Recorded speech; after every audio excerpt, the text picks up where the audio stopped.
Hello दोस्तों, मेरे channel में आपका स्वागत है। लव नॉवेल्स शुरू करते हैं। तुम कौन हो? प्रकरण के अचानक बढ़ने से जॉर्ज लगातार कांपने लगा। Bodyguard, bodyguard, body. जॉर्ज के शब्द पूरे होने से पहले कार्तिक ने कहीं से एक चिट्ठा उठाया और उसे ठीक से जॉर्ज के मुंह में ठूंस दिया। डर के मारे पीछे हटे हुए जॉर्ज ने संघर्ष करना और हताश होकर कराहना शुरू कर दिया। यदि तुम यहाँ से जीवित बाहर निकलना चाहते हो तो संघर्ष करना बंद करो, कार्तिक ने असाधारण रूप से संयमित स्वर में कहा। तुरंत जॉर्ज ने एक और आवाज करने की हिम्मत नहीं की, जबकि उसके चेहरे का रंग उड़ गया। बहुत अच्छा, तभी कार्तिक ने संतुष्टि के साथ सिर हिलाया। उसने फिर अपनी आंखें लिलियन की ओर घुमाईं। महिला अभी भी फर्श पर बैठी थी, उसकी आंखें आश्चर्य और प्रशंसा से चमक रही थीं। यह अच्छा नहीं है। अगर यह पहले होता तो कार्तिक निस्संदेह इससे खुश होता। चूंकि लिलियन वाकई एक बेहतरीन खूबसूरत लड़की थी, इसलिए सभी पुरुष उसके साथ संबंध बनाना चाहेंगे। हालांकि कार्तिक के पास पहले से ही एडिटिनो था, इसलिए वह लिलियन की भावनाओं के बारे में सिर्फ मूकदर्शक ही बन सकता था। छात्रावास में वापस जाने के एक दिन पहले उसने तय किया था कि वह लिलियन से दूरी बनाए रखेगा। जब तक वे फिर से नहीं मिलते, उसे लगा कि वह जल्द ही उसे भूल जाएगी। वह कभी नहीं सोच सकता था कि सिर्फ एक दिन बाद ही वह उससे स्कूल में मिल जाएगा। और संयोग से उसने उसके दिल की परेशानी को भांप लिया था और आखिरकार उसके भाई के साथ उसकी बातचीत सुन ली थी। इस तरह उसे पूरी बात का पता चला था, इसलिए तब उसने इस मामले में अपनी नाक घुसाने का फैसला किया। आखिरकार वह एक मासूम लड़की को उसके भाई द्वारा पीड़ित होते हुए बर्दाश्त नहीं कर सकता था, भले ही लिलियन उसके लिए कोई मायने नहीं रखती थी। ये सोचकर कार्तिक अपनी जलन को दबा नहीं सका और उसने गुस्से में जॉर्ज की तरफ एक लात मारी, जिससे वह जमीन पर गिर गया। ये सब इस मोटे आदमी की गलती है। उसने धीरे से उसके मुंह से कपड़ा निकालने के लिए नीचे बैठने से पहले उसे एक और जोरदार लात मारी। खांसी, खांसी, खांसी। जॉर्ज आखिरकार फिर से सामान्य रूप से सांस लेने में सक्षम हो गया। बेवकूफ़ की औलाद, तुम्हारी हिम्मत कैसे हुई मेरे साथ ऐसा व्यवहार करने की? क्या तुम जानते हो कि मेरे पिता कौन हैं? तुम मर चुके हो, मुझे अभी छोड़ दो। जॉर्ज ने ये वाक्य बोलने के लिए अपनी बची हुई सारी ताकत लगा दी। उसके शब्दों से नाराज होकर कार्तिक ने कोई दया नहीं दिखाए और उसकी छाती पर जोर से पैर रखा। तुरंत एक चटकने की आवाज़ आई और जॉर्ज फिर से फर्श पर दर्द से कराहने लगा। कार्तिक की शांत आवाज़ में चेतावनी देते हुए बहुत डर लग रहा था। लगता है कि आपको स्थिति स्पष्ट नहीं है। मैं आपके पिता के बारे में नहीं जानता, लेकिन मुझे पता है कि अब आप मेरे हाथों में हैं। एक और शब्द बोलो और मैं सुनिश्चित करूंगा कि आपकी एक और हड्डी टूट जाए। कितना अहंकार! क्या तुम जानते हो कि मैं कौन हूं? इससे पहले कि जॉर्ज अपनी बात पूरी कर पाता, उसने अपनी बाईं बांह में हड्डी टूटने की आवाज़ के साथ एक और पीड़ादायक दर्द महसूस किया। दर्द इतना तीव्र था, उसे लगा जैसे उसका दिल रुक गया हो। कार्तिक ने उस आदमी की टूटी बांह छोड़ दी और मुस्कुराया। हा, तुम कभी नहीं सीखते, है ना? जॉर्ज पागलों की तरह हाँफ रहा था क्योंकि उसने अपने दूसरे हाथ से अपनी टूटी बांह को कसकर पकड़ लिया था। उसकी आंखों में आक्रोश भरा डर था, लेकिन उसने एक और शब्द बोलने की हिम्मत नहीं की। ये सही है, तुम पहले चुप क्यों नहीं हो गए? तुम दर्द से बच सकते थे। कार्तिक सीधा खड़ा हुआ और एक बार फिर बोलने से पहले अपने कपड़ों पर से धूल झाड़ ली। लिलियन का भाई, वह तुम्हें कितना देना चाहता है? जॉर्ज चुप रहा। मैं तुमसे एक सवाल पूछ रहा हूँ। बोलो। तुम ही हो जिसने मुझे चुप रहने के लिए कहा था। काफी देर बाद जॉर्ज ने कार्तिक को सावधानी से देखते हुए झिझकते हुए कहा। अगर मैं तुमसे पूछूं तो तुम बोल सकते हो, कार्तिक ने ठंडे स्वर में जवाब दिया। 2 लाख। जवाब देते समय जॉर्ज कांप उठा। आयु कहाँ है? यहाँ। जॉर्ज ने अपने एकमात्र काम कर रहे हाथ का उपयोग करके जेब से एक मुड़ा हुआ कागज निकालने की कोशिश की। कार्तिक ने वही नाम देखा जो उसने एक दिन पहले आयु पर देखा था, जो कि वेन थॉमस था। इसमें स्पष्ट रूप से ऋण राशि 2 लाख बताई गई थी। हवा में उड़ते टुकड़ों को घूरते हुए जॉर्ज को आखिरकार कार्तिक की हरकत के बारे में होश आया। वह क्रोधित था और अपने पैरों पर खड़े होने की कोशिश करते हुए वह चिल्लाया। तुम अभी चले जाओ, कार्तिक ने आदेश दिया। उसकी आंखों में हत्या के इरादे से चमक रही थी। इसके साथ ही जॉर्ज का गुस्सा तेजी से गायब हो गया और वह डरते डरते गोदाम से बाहर निकल गया। मिस्टर डार्विन, मैं। जैसे ही वह गोदाम से बाहर निकला, उसका अंगरक्षक प्रकट हुआ और उसे समझाना शुरू किया। बेकार का टुकड़ा, मुझे यहाँ से निकालो। जॉर्ज ने अपने अंगरक्षक को बात खत्म नहीं करने दी। वह घबराए हुए तरीके से अपनी कार की ओर भागा। अंगरक्षक ने उसकी तात्कालिकता को भांप लिया और तुरंत उसकी गति के साथ हो लिया। उनमें से किसी ने भी पीछे मुड़कर अपने पीछे वेन की ओर नहीं देखा। वूम वूम। वेन फर्श पर बैठ गया और एक लंबी सांस छोड़ी। वह जॉर्ज डार्विन है, डार्विन कॉर्पोरेशन के चेयरमैन मार्क डार्विन का बेटा। वह इसे ऐसे ही नहीं जाने देगा। लंबे इंतजार के बाद वेन ने आखिरकार चुप्पी तोड़ी। ये सुनते ही लिलियन ने चुपचाप अपनी मुट्ठियां कस लीं और कार्तिक को हताश होकर घूरने लगी। क्या इसीलिए तुमने अपनी बहन को बेचने का फैसला किया है? कार्तिक ने उत्तेजक मुस्कान दी। आखिरकार लिलियन का मेरे साथ जीवन मुश्किल है। अगर वह जॉर्ज का अनुसरण कर सकती तो उसे अब अपने जीवन के बारे में चिंता करने की ज़रूरत नहीं होती। मैं ये सब उसके लिए कर रहा हूँ। वेन ने अपने होठों को काटा और कैस्पर को समझाने की कोशिश की। क्या तुम खुद को सुन रहे हो? तुम कैसे सुनिश्चित कर सकते हो कि उसका जीवन अच्छा होगा? क्या होगा अगर वह मोटा आदमी उससे ऊबकर उसे छोड़ दे? तुम कितने समझदार आदमी हो। कार्तिक के स्वर में घृणा भरी हुई थी। वेन के पास शब्द नहीं थे और उसके चेहरे पर शर्मिंदगी साफ झलक रही थी। ठीक है, जॉर्ज के अलावा तुम पर दूसरों का कितना पैसा बकाया है? कार्तिक के अचानक सवाल से वेन चौंक गया। तुम क्यों पूछ रहे हो? बस मुझे बताओ। कार्तिक के चेहरे पर सख्ती थी। 3 मिलियन। वेन झूठ बोलने की हिम्मत नहीं कर पाया क्योंकि उसने कुछ देर पहले ही कार्तिक की ताकत देखी थी। ये सुनकर लिलियन खुद को हैरानी से चिल्लाने से नहीं रोक पाए। क्या उसे पता था कि वेन पर अब तक बहुत सारा पैसा बकाया है, लेकिन ये रकम उसकी उम्मीद से कहीं ज्यादा थी। उसे यकीन नहीं हो रहा था कि उसका भाई इतनी बड़ी मुसीबत में है। वेन, तुम कैसे? अविश्वास में उसके गले में अटक गई। आज कार्तिक को देखकर लिलियन का दिल खुशी और सुरक्षा से भर गया। उसने अपने भाई का कर्ज चुकाने के लिए उससे कुछ पैसे उधार लेने के बारे में भी आशावादी विचार रखना शुरू कर दिया। उसे पिछले दिन पता चला था कि कार्तिक अमीर परिवार से है, वरना वह बिना किसी हिचकिचाहट के 2 लाख नहीं देता। जहां तक पैसों की बात है, उसने सोचा कि वह स्नातक होने के बाद धीरे धीरे इसे चुका देगी। अगर वह काफ़ी नहीं होता तो वह खुद को उसके सामने पेश करने में कोई आपत्ति नहीं करती। हालांकि 3 मिलियन की रकम सुनते ही उसकी सारी योजनाएं धरी की धरी रह गईं। 3 मिलियन! वह अपनी पूरी जिंदगी में कभी भी इस तरह की रकम के करीब नहीं पहुंच पाती। अगर वह कार्तिक की प्रेमिका भी बन जाती तो भी उससे इतनी रकम मांगना नामुमकिन होता। इसके अलावा अब वे सिर्फ अजनबी थे। अब तुम्हें पता है न? वेन ने खुद को नीचा दिखाने वाली मुस्कान बिखेरी। लिलियन को जॉर्ज को बेचना उस आदमी के लिए कोई बड़ी बात नहीं थी। अगर वह जॉर्ज के साथ सब कुछ ठीक कर लेता तो भी 3 मिलियन के कर्ज के कारण उसका भविष्य खराब हो जाता। उसके सभी देनदार कोई कानूनी स्रोत नहीं थे और वह जानता था कि वह उनके चंगुल से बच नहीं सकता। ये केवल समय की बात थी कि अन्य देनदारों को उसकी खूबसूरत बहन के बारे में पता चल जाए। अगर उनमें से किसी ने लिलियन को पकड़ लिया तो परिणाम विनाशकारी होगा। ये सोचकर लिलियन को जॉर्ज को देना वास्तव में सबसे बढ़िया कदम था जो वह सोच सकता था। तुम लिलियन के बॉयफ्रेंड हो, है ना?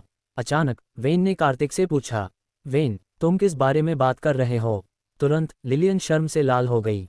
वह सुन सकती थी कि उसका दिल तेजी से धड़कने लगा है। ये सुनकर कार्तिक की आंखें चमक उठीं, लेकिन उसने कोई जवाब नहीं दिया। अब जब जॉर्ज ने मेरी बहन को देख लिया है तो वह उसे आसानी से जाने नहीं देगा। अगर तुम उसे पसंद करते हो तो कृपया उसे अपने साथ ले जाओ। जहां तक हो सके जाओ और यहां वापस मत आना। अगर उसे कुछ हो गया तो मैं खुद को मौत के घाट उतार दूंगा। वेन बोलते हुए दरवाजे की ओर भटक गया। उसकी पीठ का आकार पूरी तरह से गंभीर लग रहा था। वेन, अपने भाई को घूरते हुए लिलियन का दिल अचानक दर्द से धड़क उठा। उसकी आंखों में आंसू भर आए। हालांकि वेन ने उसे बेरहमी से छोड़ दिया था, लेकिन वह इस शहर में उसका एकमात्र परिवार था। वह उसे इस तरह की निराशा में नहीं देख सकती थी। ठीक उसी समय कार्तिक ने आखिरकार अपना मुंह खोला। लिलियन और मैं सिर्फ दोस्त हैं। वेन उस जवाब से बिल्कुल भी हैरान नहीं हुआ। दूसरी ओर लिलियन ने अपना सिर नीचे कर लिया, अपनी निराशा छिपाने की कोशिश करते हुए। लेकिन मैं तुम्हें 3 मिलियन दे सकती हूँ। वेन दंग रह गया और लिलियन अविश्वास में कार्तिक को देखती रही, अपने मुंह को दोनों हाथों से ढांक लिया। उसकी दृष्टि धुंधली होने लगी और उसकी आंखों में कृतज्ञता के आंसू बहने लगे। तुमने क्या कहा? वेन ने अनिश्चितता से पूछा और पलट गया। मैंने कहा, मैं तुम्हें 3 मिलियन दे सकता हूँ, कार्तिक ने धैर्यपूर्वक दोहराया।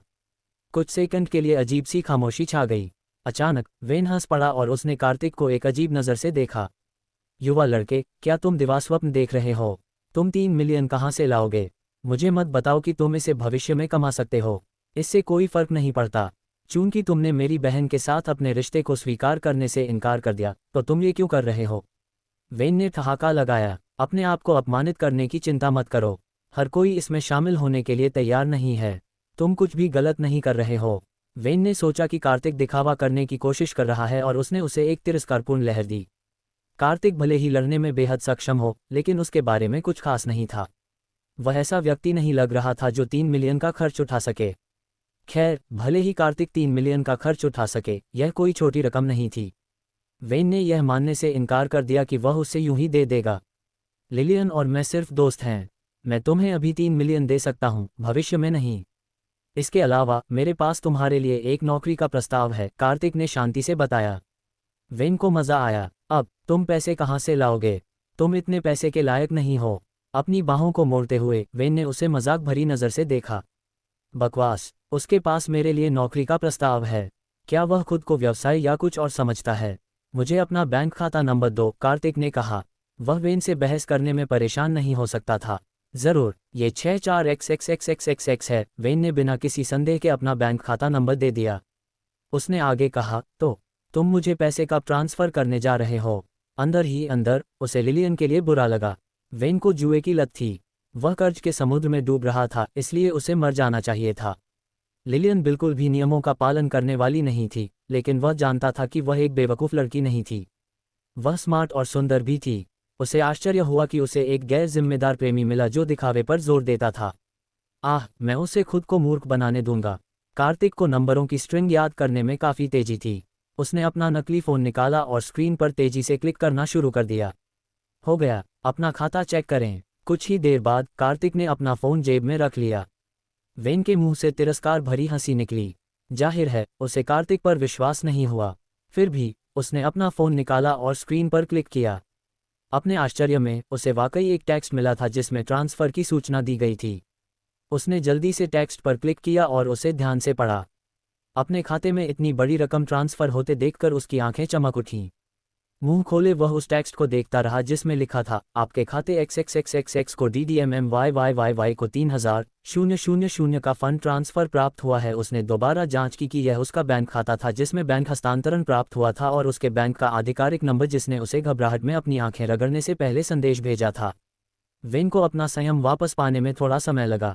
फिर भी वह कार्तिक को घूरने से खुद को रोक नहीं सका, जैसे कि बाद वाला एक राक्षस था। क्या तुम्हें मिला? कार्तिक ने पूछा। धप, वेन 2 कदम आगे बढ़ा और कार्तिक को आभार व्यक्त करने के लिए अपने घुटनों पर गिर गया। मेरे दोस्त, नहीं, तुम मेरे उपकार करता हो। मैं खुशी से तुम्हारे जूते चाटूंगा। 3 मिलियन, ओह मेरा, मैं इस पर विश्वास नहीं कर सकता। वेन ने उत्साह से कहा। आपको ऐसा करने की जरूरत नहीं है। मैं आपको पैसे मुफ्त में नहीं दे रहा हूँ, कार्तिक ने झुंझलाहट में कहा। मैं तुमसे छोटा हूँ। ओह, तुम मेरे जूते चाटने की पेशकश क्यों कर रहे हो? तुम चिंता मत करो, तुम बहुत उदार हो, इसलिए मैं तुम्हारा वफादार कुत्ता बनूंगा, वेन। लिलियन इसे और बर्दाश्त नहीं कर सकी और फुसफुसाए। अहम अहम, कार्तिक ने 2 बार खांसते हुए कहा, मैं तुम्हारे लिए अपने रेस्तरां में काम करने की व्यवस्था करूंगा। तुम्हें अन्य कर्मचारियों के समान ही वेतन मिलेगा। यदि तुम अपने काम में अच्छे हो तो तुम्हें पदोन्नति और वेतन वृद्धि मिल सकती है। वेन आश्चर्यचकित था। हो, क्या यही है? यह कोई अनुरोध भी नहीं है। यह बहुत बड़ा आश्चर्य है। बिल्कुल नहीं, कार्तिक ने शांत भाव से उत्तर दिया। आगे बोलने से पहले उसने वेन को एक ठंडी निगाह से देखा। मैं तुम्हारा आधा मासिक वेतन लूंगा। इसे अपना कर्ज चुकाने के रूप में सोचो। कैसा लग रहा है? बिल्कुल सही, वेन ने सहमति में गरज कर कहा। चूंकि तुम पर मेरा पैसा बकाया है और तुम मेरे रेस्तरां में काम करते हो, इसलिए तुम्हारा जीवन मेरा है। यदि फिर से लत लग गई तो मैं सब कुछ ले लूंगा और सुनिश्चित करूंगा कि तुम एक भयानक मौत मरो। वह जानता था कि जुए की लत वाले किसी व्यक्ति के लिए इस बुरी आदत से छुटकारा पाना कठिन था। कार्तिक को लगा कि वेन ने बहुत आसानी से अपना वचन दे दिया था। फिर भी वह भविष्य की भविष्यवाणी नहीं कर सकता था। उसने वह सब कुछ किया था जो वह कर सकता था। आखिरकार लिलियन और वह केवल एक दिन के लिए दोस्त थे। ठीक है, मुझे अपना फ़ोन नंबर दो और घर पर इंतजार करो। मैं रेस्तरां से किसी को तुमसे संपर्क करने के लिए सूचित करूंगा। मैं अब चलता हूँ। वेन का नंबर मिलने के बाद कार्तिक अपनी भावनाओं पर काबू पाया और चला गया। लिलियन ने जल्दी से वेन को अलविदा कहा और कार्तिक के पीछे भागी। गोदाम को पीछे छोड़ते हुए लिलियन ने कार्तिक को पकड़ लिया। आज के लिए धन्यवाद, उसने अपना सिर नीचे किया और बुदबुदाया। उसे यह पूछने की जरूरत नहीं पड़ी कि कार्तिक अचानक यहाँ क्यों आ गया। वह नहीं चाहता था कि लिलियन ये सोचे कि वह उसकी मदद कर रहा है, क्योंकि उसके मन में उसके लिए भावनाएं हैं। मम, लिलियन का धीमा उत्तर आया। उसका सिर नीचे झुका हुआ था, इसलिए यह नहीं पता था कि उसके दिमाग में क्या था। लगभग 10 मिनट बाद बिजनेस यूनिवर्सिटी के सामने एक टैक्सी रुकी। लिलियन और कार्तिक दोनों वाहन से उतरे। ठीक है, अब मैं अपने छात्रावास वापस जाऊंगी। लिलियन आगे बढ़ी और चेहरे पर मुस्कुराहट के साथ कार्तिक को हाथ हिलाया। ठीक है, कार्तिक ने सिर हिलाया। मैं भविष्य में आपको पैसे लौटा दूंगा। ठीक है, कार्तिक ने थोड़े विचार विमर्श के बाद उसे सिर हिलाकर सहमति दी। यह एक अच्छा विचार है। कम से कम हम एक दूसरे के कर्जदार नहीं होंगे। कार्तिक ने सोचा कि लिलियन ऐसा कहने के बाद चली जाएगी। ऐसा कहते हुए वह वहां से भाग गई क्योंकि उसके गाल लाल हो गए थे। ओह नहीं, कार्तिक ने निराशा में अपना सिर थपथपाया। मैंने उससे दूर रहने की पूरी कोशिश की। हार मानने की बजाय वह और अधिक दृढ़ हो गई। काफी देर बाद कार्तिक ने एक आह भरी। वह अपने छात्रावास में लौटने ही वाला था कि उसका फोन उसकी जेब में कंपन करने लगा। उसने इसे निकाला और महसूस किया कि यह हॉरिंगटन का एक अज्ञात नंबर था। भ्रमित होकर उसने कॉल उठाया। हेलो, ये कौन है? मिस्टर सिम्पसन, हम मुसीबत में हैं। कार्तिक वहीं ठिठक गया जब लाइन के दूसरी तरफ व्यक्ति ने उससे विनम्रता से संबोधित किया। मिस्टर सिम्पसन, कुछ गुंडे यहाँ हंगामा कर रहे हैं। हमारा मैनेजर उन्हें रोक नहीं सका और उन्होंने यहाँ हमारा सामान नष्ट कर दिया। यहाँ तक कि हमारे मैनेजर को भी चोट लगी है। क्या आप कृपया अब आ सकते हैं? यह एक युवती बोल रही थी। वह हताश लग रही थी क्योंकि उसकी आवाज़ रुंधी हुई थी। कोई टाइकून में हंगामा कर रहा है। उसकी हिम्मत। क्रोध की एक लहर कार्तिक के भीतर से टूट पड़ी और उसकी निगाहें ठंडी हो गईं। मेरी संपत्ति पर हाथ डालने की उनकी हिम्मत कैसे हुई? उनकी इच्छा मौत की है। शांत हो जाओ, मैं अब वहां जाता हूं। कार्तिक ने एक बार फिर कैंपस छोड़ने से पहले खुद को शांत करने के लिए एक गहरी सांस ली और टाइकून की ओर चल पड़ा। कुछ मिनट बाद टाइकून के बाहर, क्या आप कार्तिक हैं? मिस्टर सिम्पसन, एक महिला सवर ने अनिश्चितता के साथ उनका अभिवादन किया जब कार्तिक अपनी कार से बाहर निकला। उसके मैनेजर ने उसे बताया था कि कार्तिक कैसा दिखता है, लेकिन वह उसके पहने हुए सस्ते कपड़े को देखने के बाद झिझक गई। मैं हूं, क्या हो रहा है? कार्तिक ने सिर हिलाया और पूछा दरवाजे पर। वह अंदर कांच के टूटने की आवाज़ सुन सकता था।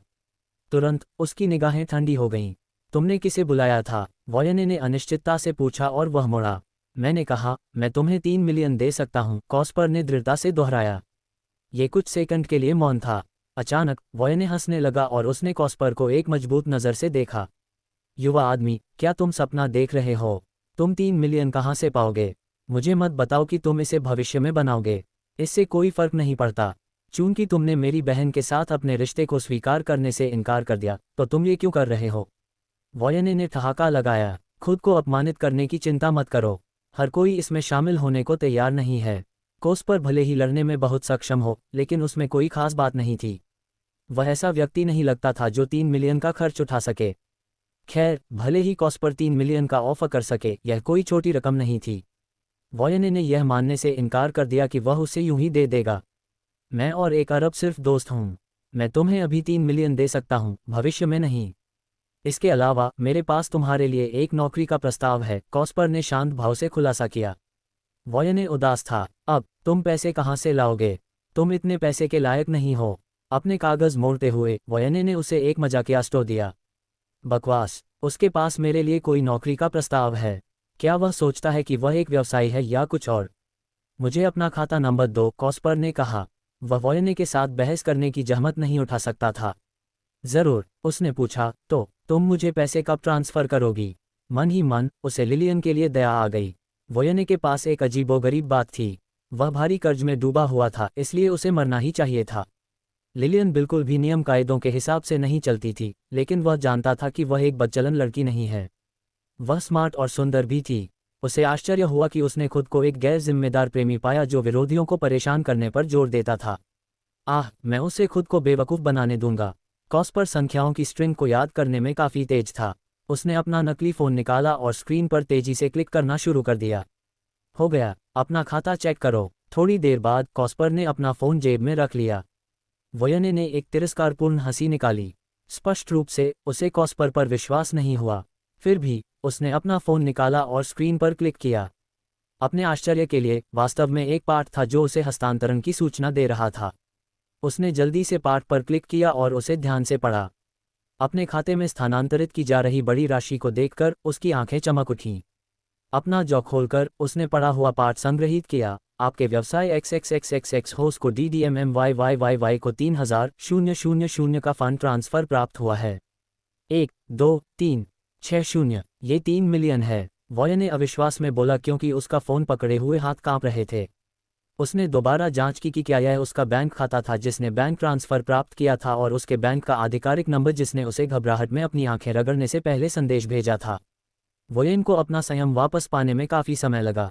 फिर भी वह मदद नहीं कर सका और लॉटरी के पैसे की तरह कॉस्पर को राक्षस की तरह जमा करता रहा। क्या तुम्हें मिल गया? कॉस्पर ने पूछा। धम्म। वोयन 2 कदम आगे बढ़ा और घुटनों के बल गिरकर कॉस्पर को एक विनीत प्रणाम किया। मेरे दोस्त, नहीं, तुम मेरे उपकार करता हो। मैं खुशी खुशी तुम्हारे जूते चाटूंगा। 3 मिलियन। ओह मेरा, मुझे यकीन नहीं होता। वोयन उत्साह से बोला, तुम्हें ऐसा करने की जरूरत नहीं है। मैं तुम्हें पैसे मुफ्त में नहीं दे रहा हूं, कॉस्पर ने आक्रोश में कहा। मैं तुमसे छोटा हूं। उफ, तुम मेरे जूते चाटने की पेशकश क्यों नहीं कर रहे हो? आप चिंता मत करें, आप बहुत उदार हैं, इसलिए मैं आपका वफादार कुत्ता बनूंगा। वोयने ने अपनी छाती को खुशी से थपथपाते हुए वादा किया। कॉस्पर अवाक रह गया। वोयने, लिलियन इसे और नहीं सुन सका और फुसफुसाया। आहम ओहम। कॉस्पर ने 2 बार खांसने से पहले कहा, मुझे आपके लिए मेरे रेस्तरां में काम करने का आदेश देना चाहिए। आपको अन्य कर्मचारियों के बराबर वेतन मिलेगा। यदि आप अपने काम के प्रति अच्छे हैं तो आपको पदोन्नति और पदोन्नति मिल सकती है। वोयने आश्चर्यचकित था। हो, क्या यही है? ये तो अनुरोध भी नहीं है। ये बहुत बड़ा आश्चर्य है। बिल्कुल नहीं, कॉस्पर ने ठंडे स्वर में उत्तर दिया। उसने वोयने को ठंडी मुस्कान दी और फिर आगे कहा, मुझे आपका मासिक वेतन लेना चाहिए। इसे अपना कर्ज चुकाने के बारे में सोच। वोयन ने सहमति में जोर से कहा। चूंकि तुम पर मेरा पैसा बकाया है और तुम मेरे रेस्तरां में काम करते हो, इसलिए तुम्हारा जीवन मेरा है। अगर कोई रास्ता है तो मैं तुम्हारा सब कुछ ले लूंगा और यह सुनिश्चित करूंगा कि तुम मर जाओ, हे भयानक मौत। हाँ, मैं वादा करता हूं कि मैं कभी भी आगे नहीं बढ़ूंगा। वोइन ने उसे अपना वचन दिया। मुझे आशा है कि ऐसा होगा, कोस्पर ने एक भौहें सिकोड़ते हुए कहा। वह जानता था कि किसी ऐसे व्यक्ति के लिए यह कठिन होगा जो शरीर की आदत से छुटकारा पाने के लिए बहुत अजीबोगरीब हो। कोस्पर को लगा कि वोइन ने अपना वचन बहुत आसानी से दिया था। फिर भी वह भविष्य की भविष्यवाणी नहीं कर सकता था। उसने वह सब कुछ किया जो वह कर सकता था। आखिरकार लिलियन ने कहा कि वह केवल एक दिन के लिए दोस्त रहा था। ठीक है, मुझे अपना फ़ोन नंबर दो और घर जाओ। मैं रेस्तरां से किसी को तुमसे संपर्क करने के लिए सूचित करूंगा। मैं अभी अपना विदा लेता हूँ। वोयने का नंबर लेने के बाद कोस्पर अपने पैरों पर घूमा और बाईं ओर चला गया। लिलियन ने वोयने को शत्रुतापूर्ण तरीके से अलविदा कहा और कोस्पर के पीछे जल्दी से चल दी। उनके पीछे गोदाम छोड़ते हुए लिलियन कोस्पर के पास पहुंची। आज के लिए धन्यवाद, उसने अपना सिर नीचे किया और बुदबुदाया। उसे यह जानने की जरूरत नहीं पड़ी कि कोस्पर अचानक यहाँ क्यों आ गया। ये कुछ भी नहीं है, हम दोस्त हैं, इसलिए जब आपको ज़रूरत हो तो मुझे मदद करनी चाहिए, कोस्पर ने शांत भाव से उत्तर दिया। वह नहीं चाहता था कि लिलियन ये सोचे कि वह उसकी मदद कर रहा है क्योंकि उसके मन में उसके लिए भावनाएं हैं। मम, लिलियन का धीमा उत्तर आया। उसका सिर नीचे झुका हुआ था। ठीक है, अब मैं अपने छात्रावास वापस जाऊंगी। लिलियन ने आगे बढ़कर कॉस्पर को अपने चेहरे पर मुस्कान के साथ गले लगाया। ठीक है, कॉस्पर ने सिर हिलाया, मैं भविष्य में तुम्हें पैसे लौटा दूंगा। ठीक है, कॉस्पर ने संक्षिप्त विचार विमर्श के बाद उसे सिर हिलाया। ये बहुत अच्छा विचार है, कम से कम हम एक दूसरे को कुछ भी नहीं देना चाहेंगे। कॉस्पर ने सोचा कि लिलियन ये सोचकर चली जाएगी, लेकिन उसके आश्चर्य के लिए वह उसके पास चली गई। पंजों पर खड़े होकर उसने फुसफुसाते हुए कहा, मैं तुम्हें नहीं छोड़ूंगी। ये कहते हुए वह वहां से भाग गई और उसके गाल लाल हो गए। ओह नहीं, कोस्पर ने हताशा में अपना सिर झुका लिया। मैंने उससे दूर रहने की पूरी कोशिश की। हार मानने के बजाय वह और अधिक दृढ़ हो गई। काफी देर बाद कोस्पर ने एक आह भरी। वह अपने छात्रावास में लौटने ही वाला था कि उसका फोन उसकी जेब में कंपन करने लगा। उसने इसे निकाला और महसूस किया कि यह होरिंगटन से किसी अज्ञात नंबर पर था। भ्रमित होकर उसने कॉल का जवाब दिया। हेलो, ये कौन है? मिस्टर सिम्पसन, हम मुसीबत में हैं। जब लाइन के दूसरी तरफ मौजूद व्यक्ति ने उसे विनम्रता से संबोधित किया तो कोस्पर अपनी ट्रॉलियों में जम गया। मिस्टर सिम्पसन, कुछ गुंडे यहाँ हंगामा कर रहे हैं। हमारा आदमी उन्हें रोक नहीं सका और उन्होंने यहाँ हमारा सामान नष्ट कर दिया। यहाँ तक कि हमारा आदमी भी घायल है। सिकॉन, क्या आप प्लीज़ अब आ सकते हैं? यह एक युवा महिला बोल रही थी। वह हताश लग रही थी और उसकी आवाज़ घुट रही थी। कॉस्पर ने खुशी खुशी महसूस किया कि केवल टाइकून के लिए काम करने वाले ही उसे मिस्टर सिम्पसन कहेंगे। उसे बुलाने वाला व्यक्ति वहां काम करने वाले एक नौकर की तरह लग रहा था। कोई टाइकून के लिए हंगामा कर रहा है। उसकी हिम्मत। कोस्पर के भीतर गुस्से की लहर दौड़ गई जबकि उसका गला ठंडा हो गया। उन्होंने मेरी संपत्ति पर अपने पंजे कैसे लटकाए? उनकी कोई ईश्वरीय इच्छा थी। शांत हो जाओ, मैं अभी वहां जाता हूं। कुछ मिनट बाद टाइकून के बाहर। क्या आप कॉस्पर सिम्पसन हैं? मिस्टर सिम्पसन, एक महिला सवर ने अनिश्चितता के साथ उसका अभिवादन किया जब कॉस्पर अपने कमरे से बाहर निकला। उसकी मोनोगर होड ने उसे बताया कि कॉस्पर कैसा दिखता है, लेकिन वह उसके सस्ते कपड़े देखने के बाद झिझक गई। मैं हूँ, कौन चल रहा है? कॉस्पर ने सिर हिलाया और पूछा। मिस्टर सिम्पसन, आप आखिरकार यहाँ हैं। कृपया मेरे साथ आइए। सवा को उसका जवाब सुनकर राहत मिली और वह जल्दी से लड़की को रेस्तरां के अंदर ले गया। बिना किसी हिचकिचाहट के कॉस्पर भीड़ के बीच से अपनी लड़की को अंदर ले गया। दरवाजे पर वह अंदर चमकती हुई आवाज़ सुन सकता था। अचानक उसकी गर्दन ठंडी हो गई। रुको, बाहर के ग्राहकों को शांत करो, मैं खुद अंदर चला जाऊंगा, सवा ने आज्ञाकारी ढंग से सिर हिलाने से पहले झिझकते हुए कहा। हाँ, बिना किसी और बात के कार्तिक टाइकून में घुस गया और हंगामे के स्रोत पर पहुंचने से पहले गंदे मुख्य हॉल से गुजर गया। इधर उधर देखते हुए उसने हॉल के बीच में एक आदमी को देखा जिसके हाथ बंधे हुए थे। वह आदमी टाइकून का मैनेजर था और उसके बगल में 2 आदमी पहरा दे रहे थे। जूम, कार्तिक तेजी से आगे बढ़ा और एक आदमी के पीछे रुक गया जो मैनेजर की रखवाली कर रहा था। उसने अपना पैर प्रतिद्वंद्वी के सिर की ओर घुमाया। आह! वह व्यक्ति चिल्लाया जब उसे आगे की ओर उड़ा दिया गया। जमीन पर उतरने के बाद उसका सिर भनभनाने लगा। उसे यह समझने में कुछ समय लगा कि क्या हो रहा है। दूसरा आदमी तब स्तब्ध रह गया जब उसने महसूस किया कि उसकी छाती पर कुछ गिरा है। उसके मुंह से तुरंत खून की धार बहने लगी और उसका पूरा शरीर उड़ गया। उसका शरीर जल्द ही एक जोरदार धमाके के साथ जमीन पर गिरा। अचानक हुए हमले ने तुरंत अन्य गुंडों का ध्यान आकर्षित किया जो एक दृश्य पैदा कर रहे थे। चौंक गए, उन्होंने कार्तिक की ओर देखा और फिर उसकी ओर बढ़ गए। Mister Simpson! Oh oh! प्रबंधक ने दर्द से कराहने से पहले चिल्लाया क्योंकि उसने अपने चेहरे पर घाव को हिलाया था। तुम कौन हो? हमारे मामलों में दखल देने की तुम्हारी हिम्मत कैसे हुई? बिना किसी डर के कार्तिक ने जवाब दिया। उसकी आंखों के सामने एक मुट्ठी दिखाई दी, इससे पहले कि वह बेहोश हो जाए और फर्श पर गिर पड़े। लानत है, हर कोई, उसे मार डालो, उनमें से एक ने चिल्लाया। वहां 1 दर्जन से अधिक गुंडे थे जिन्होंने गुस्से में सिर हिलाया और कार्तिक पर हमला कर दिया। उनके मैनेजर बेहद घबरा गए और चिल्लाए, मिस्टर सिम्पसन, सावधान रहें। कार्तिक अचानक घूमे और उनमें से एक को लात मारने के लिए अपना पैर बाहर निकाला। उनकी यह लात उस आदमी पर पड़ी जो पीछे की ओर गिरते हुए दूसरे साथी पर लगी। तुम्हें पता ही नहीं चलता कि कब हार मान लेनी है ना? कार्तिक बुदबुदाया। ऐसा कहकर वह एक तेंदुए की तरह आगे बढ़ा और छाया की तरह उपद्रवियों के बीच से गुजरने लगा। गुंडों के चेहरे का रंग उड़ गया। जल्द ही पीड़ा की चीखें हवा में भर गईं और उपद्रवी जमीन पर लेट गए, दर्द से कराह रहे थे। उनमें से प्रत्येक को अलग अलग डिग्री की चोटें लगी थीं। कोई नहीं जानता था कि यह कार्तिक था जिसने उन्हें घायल किया था या उन्होंने गलती से एक दूसरे को घायल कर दिया था। भागो! कार्तिक ने घोषणा की, जो घमंड से उनके बीच खड़ा था। जल्दी करो, चलो! घायल गुंडे जल्दी से अपने पैरों पर चढ़ गए और घटनास्थल से भागते समय एक दूसरे को पकड़ लिया। रुको! अचानक कार्तिक ने आगे बढ़कर एक नुकीले बालों वाले आदमी को पकड़ लिया ताकि उसे जाने से रोका जा सके। आह! स्पाइकी हेयर का दिल निराशा में डूब गया। डर से कांपते हुए वह अपने घुटनों पर गिर गया और विनती की, कृपया मुझे माफ़ कर दें। मुझे आपके खिलाफ नहीं जाना चाहिए था। मेरी जान बख्श दो। उसके चेहरे पर पसीना बह रहा था और उसके होंठ कांप रहे थे। मैनेजर को खोलो, कार्तिक ने कुछ सर्वरों को आदेश दिया जो अभी अभी आए थे। हाँ, सवा ने कार्तिक को पहले कभी नहीं देखा था, लेकिन वे देख सकते थे कि प्रबंधक उसके प्रति कितना सम्मानपूर्ण था। अपने प्रबंधक की ओर भागते हुए उन्होंने उसे खोला और उसे उठाने में मदद की। मिस्टर सिम्पसन, भगवान का शुक्र है कि आप समय पर आ गए, अन्यथा वे लोग पूरी जगह को बर्बाद कर देते। यह मेरी गलती है, इसलिए कृपया मुझे सजा दें, प्रबंधक ने अपराध बोध से अपना सिर झुकाते हुए कहा। कार्तिक ने अपना हाथ हिलाया। कोई ज़रूरत नहीं है, यह आपके नियंत्रण से बाहर है। आपको बहुत चोट लगी है ना? मैं किसी को आपको अस्पताल भेजने के लिए कहूँगा। प्रबंधक कार्तिक की उदारता से अभिभूत हो गया और उसे बहुत धन्यवाद दिया। धन्यवाद, मिस्टर सिम्पसन, धन्यवाद। ठीक उसी समय एक महिला की आवाज़ ने घोषणा की, मैंने अस्पताल से संपर्क किया है। एक एम्बुलेंस यहाँ आने वाली है। कार्तिक हैरान था। आप कौन हैं? मैं एलेना शनाइडर हूँ, आपकी सेक्रेटरी। मेरी सेक्रेटरी? जब कार्तिक चुपचाप खड़ा रहा, एलेना ने अपने होंठ खोले और पूछा, क्या आप ठीक हैं, मिस्टर सिम्पसन? आह, मैं ठीक हूँ। हेलो, मिस शनाइडर, मैं कार्तिक हूँ। कार्तिक वास्तविकता में वापस आया और उसे विनम्रता से सिर हिलाया। मिस शनाइडर, क्या आप बता सकती हैं कि आज क्या हुआ? आखिरकार वे गुंडे बिना वजह तो हंगामा नहीं कर सकते थे। एलेना के चेहरे पर उदासी छा गई। वास्तव में वे पहली बार यहाँ नहीं आए हैं क्या? कार्तिक ने अपनी नज़रें सिकोड़ लीं।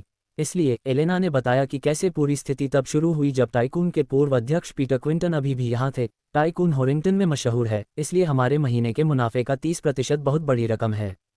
इसलिए क्विंटन असहमत थे और वे किसी समझौते पर नहीं पहुंचे।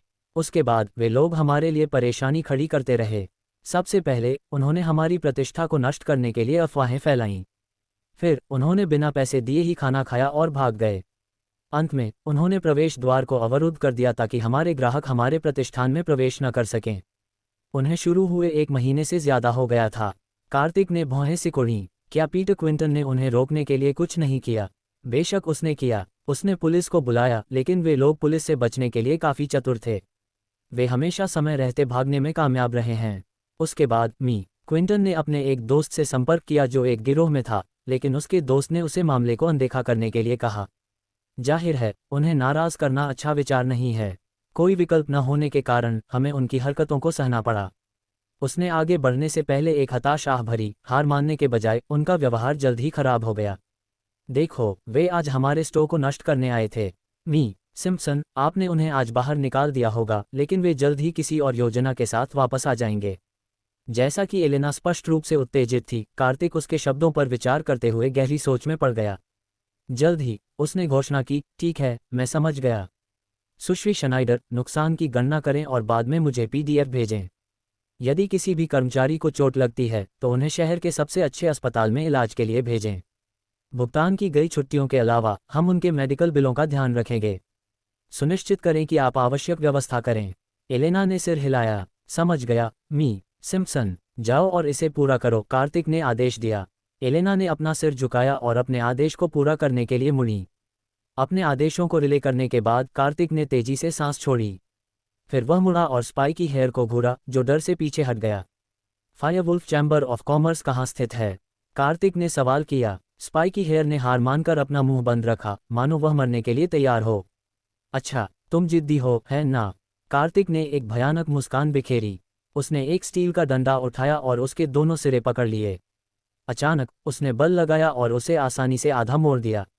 खटखट। जब उसने मुड़े हुए डंडे को जमीन पर फेंका तो स्पाइकी हेयर का दिल घबराहट से धड़कने लगा। मुझे उम्मीद है कि तुम इसके बाद भी जिद्दी बने रहोगे, कार्तिक ने घोषणा की और वह धमकी भरे अंदाज में स्पाइकी हेयर के करीब गया। स्पाइकी हेयर की आंखें डर से चौड़ी हो गईं। उसने तुरंत हार मान ली। मैं कहूँगा, रुको, उसने गला रुंधते हुए कहा और उसकी आंखें लाल हो गईं। बिना किसी चेतावनी के वह चिल्ला उठा, मैं विश्वास नहीं कर सकता कि यह व्यक्ति गुंडों के एक समूह का नेतृत्व करने और टाइकून को बर्बाद करने के लिए पर्याप्त बहादुर है। उफ, तुम्हारी हिम्मत कैसे हुई खुद को ठग कहने की? जल्दी करो, मुझे बताओ कि फायरवुल्फ चैम्बर ऑफ कॉमर्स कहाँ है, अन्यथा मैं तुम्हारा दूसरा हाथ तोड़ दूंगा।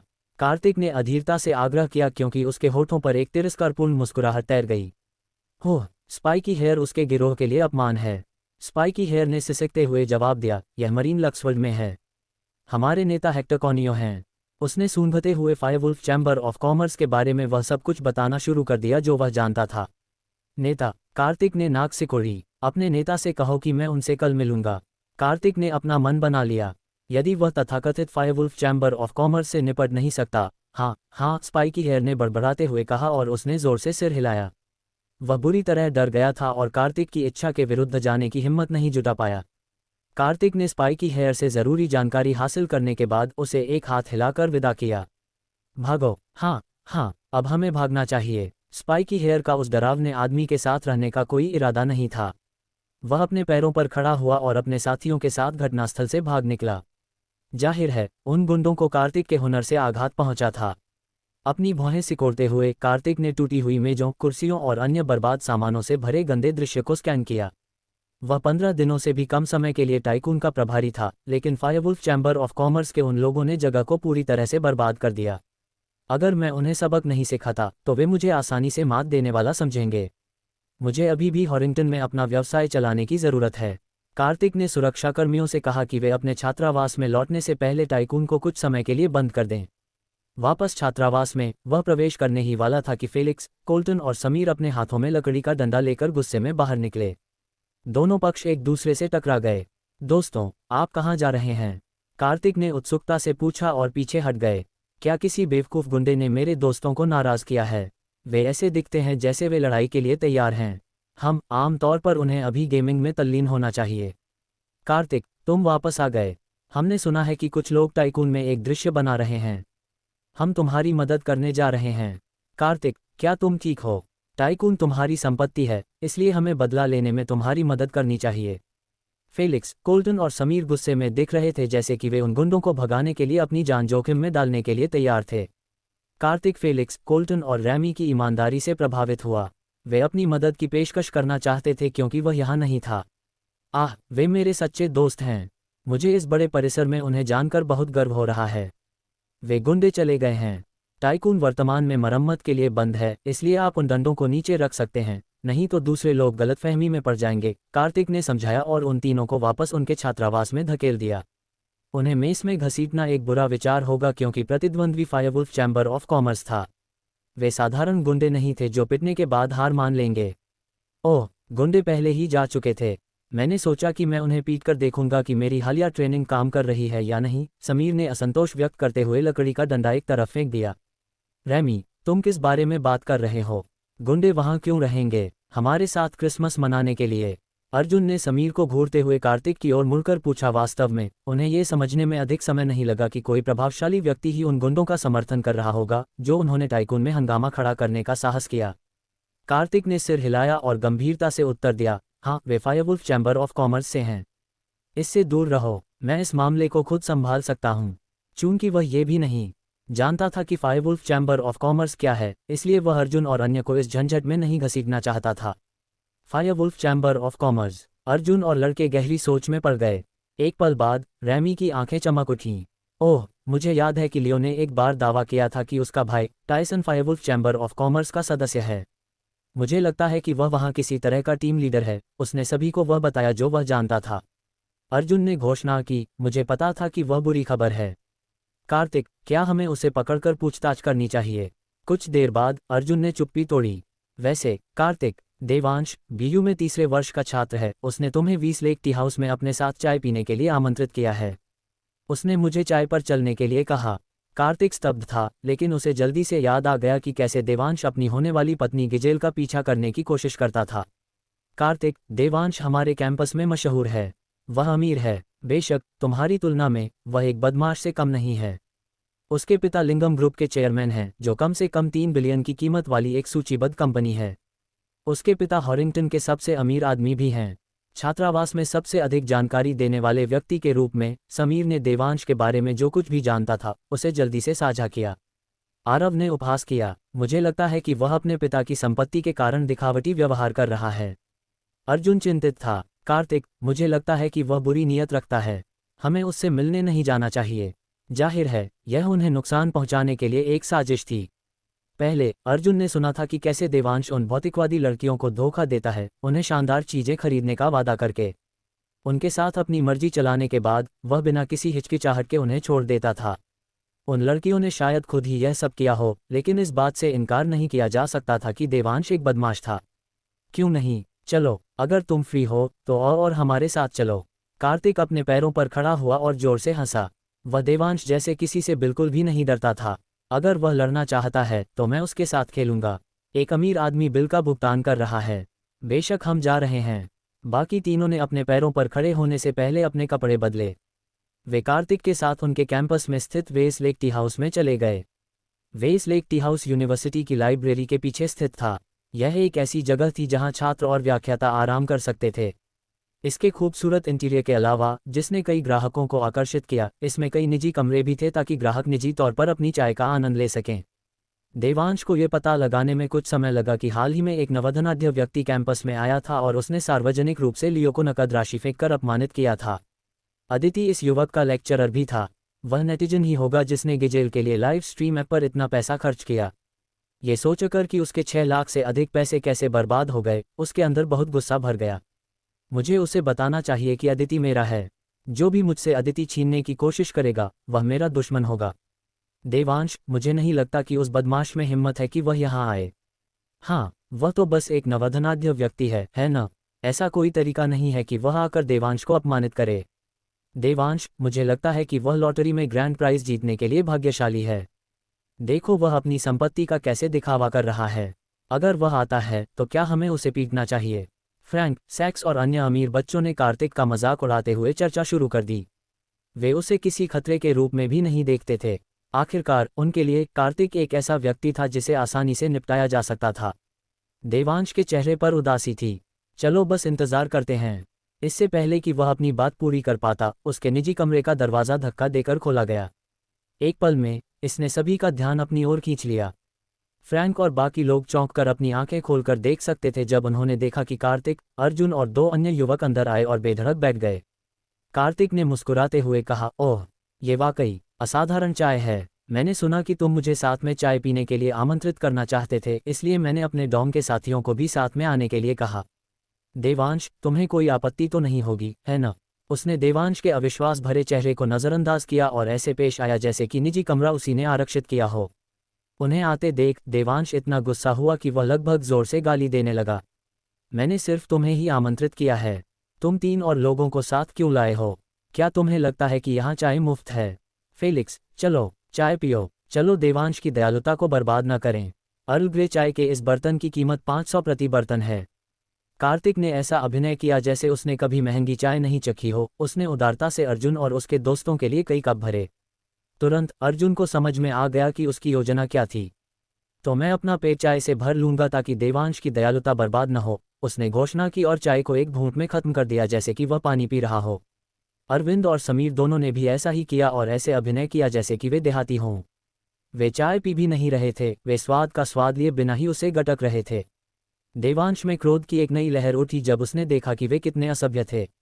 उसकी निगाहें काली पड़ गईं, लेकिन उसने जल्दी से अपने गुस्से को दबा लिया। तुम कार्तिक हो, है न? तुम कैंपस में काफ़ी लोकप्रिय आदमी हो, है न? क्या तुम जानते हो कि मैंने तुम्हें यहाँ क्यों बुलाया है? क्या तुमने मुझे चाय पीने के लिए नहीं बुलाया था? और क्या हो सकता है? कार्तिक ने अपना सिर उठाया और अपने होठों को इस तरह से चटकाया जैसे उसने चाय का पूरा आनंद लिया हो। उसने देवांश को मासूमियत से अपनी आंखें झपकाईं। देवांश ने महसूस किया कि उसकी आंखों के कोने निराशा में फड़क रहे थे। क्या वह सचमुच सोचता है कि वह यहाँ चाय पीने आया है जबकि मैं बिल चुकाऊंगा? देवांश की जानलेवा नज़र को नज़रअंदाज करते हुए कार्तिक ने कहा, मुझे लगा कि हमारे विश्वविद्यालय का लोकप्रिय लड़का बारी बारी से सभी को चाय पर आमंत्रित करेगा और आज हमारे छात्रावास की बारी है। खैर, मैंने अपने सहपाठियों को भी इस मस्ती में शामिल होने के लिए कहने के बारे में सोचा ताकि वे देख सकें कि तुम कितने सुंदर और उदार हो। देवांश ने अपने होंठ खोले, लेकिन वह केवल इतना ही कह सका, मैं। यदि वे सार्वजनिक रूप से नहीं होते तो वह बिना किसी हिचकिचाहट के कार्तिक को कोसता। क्या आप मुझे दूसरों को आमंत्रित करने के लिए कह रहे हैं? आखिरकार देवांश इसे और बर्दाश्त नहीं कर सका। बस बहुत हो गया, वह दहाड़ा। बस, मैं उन्हें फिर आने के लिए नहीं कहूँगा। हमें ये महंगी चाय दूसरों के साथ बांटने के बजाय आपस में ही पी लेनी चाहिए। उसने पूछने का नाटक करने से पहले कुछ देर रुककर कहा, वैसे आप कैंपस में एक प्रभावशाली व्यक्ति हैं। आपने मुझे क्यों आमंत्रित किया? मैं कोई नहीं हूँ। कार्तिक ने मुस्कुराते हुए देवांश को ध्यान से देखा। जब देवांश अचानक दहाड़ा तो वह हिला भी नहीं। हाँ, तुम घमंडी हो, मैं आज तुम्हारी योजना को बर्बाद कर दूंगा, कार्तिक ने चुपचाप कहा। कार्तिक की बातें सुनकर देवांश गुस्से में लगभग घुट गया। भाड़ में जाए इस कमीने को। वह ये सोचने से खुद को रोक नहीं सका कि क्या उसने गलत व्यक्ति को आमंत्रित किया है। उसे सस्ते कपड़े पहने हुए देखो जो स्पष्ट रूप से बहुत सस्ते हैं। वह एक देहाती की तरह व्यवहार कर रहा है। क्या ये वही है जिसने गिजेल का शीर्ष पुरस्कार विजेता बनने के लिए मुझसे प्रतिस्पर्धा की थी? क्या वह उस पर लाखों खर्च कर सकता है? मुझे नहीं लगता। उसने लॉटरी जीत ली होगी। बस, देवांश, मेरी तरफ ऐसे मत देखो। तुम मुझे डरा रहे हो। मुझे ईमानदार होना चाहिए। मैं समलैंगिक नहीं हूं और मुझे लड़कों में कोई दिलचस्पी नहीं है। कार्तिक ने ऐसा अभिनय किया जैसे वह डर गया हो और देवांश से दूर चला गया। वैसे, मुझे लगता है कि हमारी कक्षा का हैंक भी समलैंगिक है। क्या तुम चाहते हो कि मैं उसे यहाँ बुलाऊं? उसने अपनी छाती थपथपाई और प्रस्ताव दिया।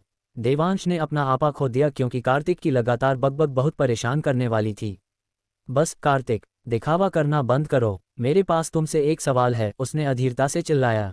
क्या तुम ही थे जिसने उस समय लाइव स्ट्रीम में अदिति को 1 मिलियन का इनाम दिया था? सेक्स, फ्रैंक और दूसरे अमीर बच्चे उसकी प्रतिक्रिया से अचंभित थे। वे अपनी आंखों पर विश्वास नहीं कर पा रहे थे क्योंकि देवांश आमतौर पर एक विनम्र व्यक्ति था। उसने पहले कभी किसी पर चिल्लाया नहीं था। अपने नेक व्यवहार के कारण, चाहे वह कितना भी गुस्सा क्यों न हो, वह किसी पर भी भड़कता नहीं था। इसलिए उसे मिस्टर मॉडेस्ट उपनाम दिया गया था। अर्जुन और बाकी लोगों की आंखें चौंक कर चौड़ी हो गईं। आमतौर पर सौम्य देवांश कार्तिक पर इतना गुस्सा था कि वह वास्तव में नियंत्रण खो बैठा और जोर से गाली देने लगा, और यह एक ऑनलाइन स्ट्रीमर को 10 लाख के इनाम के कारण हुआ था। रेमी, कोल्टन और अर्जुन ने एक दूसरे की तरफ देखा। उन्होंने केवल समाचारों में ऐसी घटनाओं के बारे में पढ़ा था जिसमें किसी ने ऑनलाइन स्ट्रीमर को लाखों के उपहारों के साथ समर्थन दिया था, जिसके परिणामस्वरूप उसके परिवार के सदस्य का गुस्सा फूट पड़ा और उसकी मृत्यु हो गई। वे इस तरह के व्यवहार से बहुत घृणा करते थे, लेकिन उन्होंने कभी उम्मीद नहीं की थी कि देवांश वास्तव में ऐसा ही करेगा। सबसे महत्वपूर्ण बात, कार्तिक ने भी ऐसा ही किया। क्या हमारी कल्पना वास्तव में अभाव से दब गई है? देवांश, क्या ये हो सकता है कि तुम गलत हो? मेरे जैसा गरीब व्यक्ति किसी ऑनलाइन स्ट्रीमर को लाखों के उपहार कैसे दे सकता है? तुमने जिस अदिति का जिक्र किया है, वह कौन है? क्या वह सुंदर है? क्या तुमने वाकई उसके लिए उपहारों पर 1 मिलियन खर्च किए हैं? तुम बहुत अमीर होगे। कार्तिक ने चाय की चुस्की ली और संतुष्टि में अपने होंठ चाटते हुए शरारती अंदाज में जवाब दिया। बेशक, कार्तिक देवांश को कभी नहीं बताएगा कि उसने अदिति को पुरस्कृत करने का असली कारण ये था कि उसने उसे अपनी भावी पत्नी माना था। इसलिए भले ही उसे 2 मिलियन खर्च करने पड़े, वह 1 मिलियन के उपहार की तो बात ही छोड़िए, इसके लिए भी तैयार था। फिर भी देवांश के लिए ये बिल्कुल अलग था। उसने एक नज़र में ही 6 लाख से ज़्यादा खो दिए, और अगर कार्तिक न होता तो वह इतनी बड़ी कीमत चुकाए बिना ही आसानी से रिवॉर्ड लीडरबोर्ड में सबसे ऊपर होता। इसके अलावा उसे भरोसा था कि थोड़ा समय और प्रयास करने पर अदिति प्रभावित हो जाएगी। इस दुनिया में ऐसी कोई औरत नहीं है जिसे पैसे से खरीदा न जा सके। अगर है भी, तो इसका मतलब है कि दी जाने वाली रकम बहुत कम है और आदमी पर्याप्त उदार नहीं है। देवांश अपनी इस तरकीब से किसी भी पवित्र महिला को अपने जाल में फंसाने में कभी असफल नहीं हुआ। कार्तिक, तुम सिम्पसन नहीं हो। लाइव स्ट्रीम में अचानक प्रकट हुए मिस्टर सिम्पसन भी बिजनेस यूनिवर्सिटी से हैं। देवांश का चेहरा काला पड़ गया और उसने कार्तिक को घूरते हुए पूछा। हालांकि सिम्पसन अब कोई खास प्रचलित उपनाम नहीं है, लेकिन ये बहुत आम है। तुम कैसे इतने निश्चित हो सकते हो कि मैं लाइव स्ट्रीम में वही मिस्टर सिम्पसन हूँ? देखो, मैं जो कुछ भी पहनता हूँ उसकी कीमत $100 भी नहीं है। मेरा फ़ोन भी पुराना मॉडल है जिसकी कीमत केवल 500 है और मुझे इसे खरीदने के लिए बहुत मेहनत करनी पड़ी। मेरे जैसा गरीब व्यक्ति इस तरह से कैसे खर्च कर सकता है? कार्तिक कुछ सेकंड के लिए स्तब्ध रह गया और फिर डरपोक और तुच्छ तरीके से बोलना जारी रखा। उस समय वह जिस तरह दिख रहा था, उसकी तुलना किसी भी तरह से संपन्न लोगों से नहीं की जा सकती थी। इसके अलावा अर्जुन और अन्य लोग बहुत सहयोगी थे और ऐसा व्यवहार कर रहे थे जैसे कि वे शहर में फंसे हुए कुछ देहाती लोग हों और उन्हें सब कुछ नया लग रहा था। उन्होंने चाय ऐसे पी जैसे वे शराब पी रहे हों। जब से वे वहां पहुंचे थे तब से लेकर उस समय तक उन्होंने प्रीमियम अर्ल ग्रे चाय के 3 बर्तन पी लिए थे। अर्ल ग्रे चाय, प्लीज। तभी अर्जुन ने आवाज लगाई और तुरंत एक सवा आया। बर्तन को हटाकर उसकी जगह प्रीमियम चाय का दूसरा बर्तन रख दिया। फेलिक्स की ऊंची और स्पष्ट आवाज ने देवांश को सिहरन पैदा कर दी। कार्तिक का ये बेवकूफ़ अनुयायी एक के बाद एक बर्तन पी रहा है। क्या वह कभी रुकने वाला है? फिर भी उसके पास अर्जुन और अन्य 2 लोगों पर ध्यान देने का समय नहीं था, इसलिए उसने अपनी नज़र वापस कार्तिक पर घुमाई। क्या ये सच में तुम नहीं हो? उस मिस्टर सिम्पसन ने मुझे 6 लाख का नुकसान पहुंचाया। यह अभी भी एक हिसाब है। और मैं आपको बता दूं, आदित्य मेरा है। देवांश ने अपने दांतों से शब्दों को बाहर निकालने के लिए मजबूर किया और उदास चेहरे के साथ कार्तिक पर अपनी आंखें टिका दीं। यदि यह संभावित प्रतिकूल प्रभाव के कारण नहीं था, तो देवांश कार्तिक के साथ झगड़ा करने के लिए इंतजार नहीं कर सकता था। ये बहुत ही निराशाजनक है। ओह, सच में, मुझे लगता है कि आप उसके कई प्रशंसकों में से एक हैं। यदि आप इसे कैंपस प्रसारण के माध्यम से घोषित करते हैं, तो मैं आपको एक असली आदमी के रूप में मानूंगा। मुझे ये सब बताना व्यर्थ है। कार्तिक वास्तव में अपने शब्दों से कातिलाना था। कुछ ही वाक्यों में देवांश पर एक घातक प्रहार किया गया। आप अब जा सकते हैं। देवांश कार्तिक के साथ एक और सेकंड बिताना नहीं चाहता था, इसलिए उसने उन्हें जाने के लिए कहा। वह अच्छी तरह से जानता था कि भले ही वह कार्तिक को रुकने के लिए मजबूर करे, वह झील की तरह दृढ़ और शांत रहेगा और देवांश वह नहीं पा सकेगा जो वह चाहता है। इसके बजाय ये केवल उसके खून को उबाल देगा और उसके सिर पर चढ़ जाएगा, जिससे वह और भी पागल हो जाएगा। हाँ, चूंकि तुमने हमें चाय पर बुलाया है, तो हमें जाने से पहले कम से कम ये चाय का प्याला तो खत्म कर ही लेना चाहिए। भूल जाओ, बेहतर होगा कि मैं टेक अवे ले लूँ। कोल्टन, तुम जो गिलास लाए हो वह कहाँ है? आओ, इसमें ये चाय भर दो और इसे वापस छात्रावास में ले आओ। चाय का ये प्याला देवांश के लिए कुछ भी नहीं है, लेकिन हमें इसका एक भी अंश बर्बाद नहीं करना चाहिए, कार्तिक ने कोल्टन की ओर मुड़ते हुए कहा, देवांश को पूरी तरह से नज़रअंदाज करते हुए, जिसका चेहरा इतना उदास था कि ऐसा लग रहा था कि इसमें से बारिश हो सकती है। ज़रूर, मुझे लगता है कि यह अर्ल ग्रे चाय भी स्वादिष्ट है। मैंने इसे पहले कभी नहीं पी है। इतनी अच्छी दावत के लिए धन्यवाद देवांश। आरव ने जल्दी से एक बड़ा गिलास निकाला और उसका पानी खाली कर दिया। फिर देवांश और वहां मौजूद सभी लोगों के सामने उसने चाय के प्याले से सारी अर्ल ग्रे चाय भर दी। ठीक है, चाय के लिए बहुत बहुत धन्यवाद देवांश। अब हम चलते हैं और आपकी खुशी को और ख़राब नहीं करते। आपको हमें विदा करने की ज़रूरत नहीं है, हम सभी एक ही यूनिवर्सिटी से हैं। हम बिना किसी हंसी मजाक के भी रह सकते हैं। कार्तिक अपनी सीट से उठे और बहुत ही शालीनता से देवांश की ओर हाथ हिलाया। जैसे ही कार्तिक और उसके दोस्त चले गए, देवांश अपने अंदर के गुस्से को दबा नहीं सका और जोर से मेज पर मुक्का मारा। बेवकूफ, देवांश ने गाली दी। देवांश, शांत हो जाओ, उस आवारा के स्तर पर मत गिरो। क्या वह वाकई ऑनलाइन मिस्टर सिम्पसन नहीं है? क्या हमने वाकई गलत व्यक्ति को पकड़ लिया है? देवांश, क्या हमें कार्तिक को सबक सिखाने के लिए किसी को भेजना चाहिए? सेक्स, फ्रैंक और अन्य लोगों ने जल्दी से देवांश को दिलासा दिया और प्रत्येक ने अपनी राय देना शुरू कर दिया।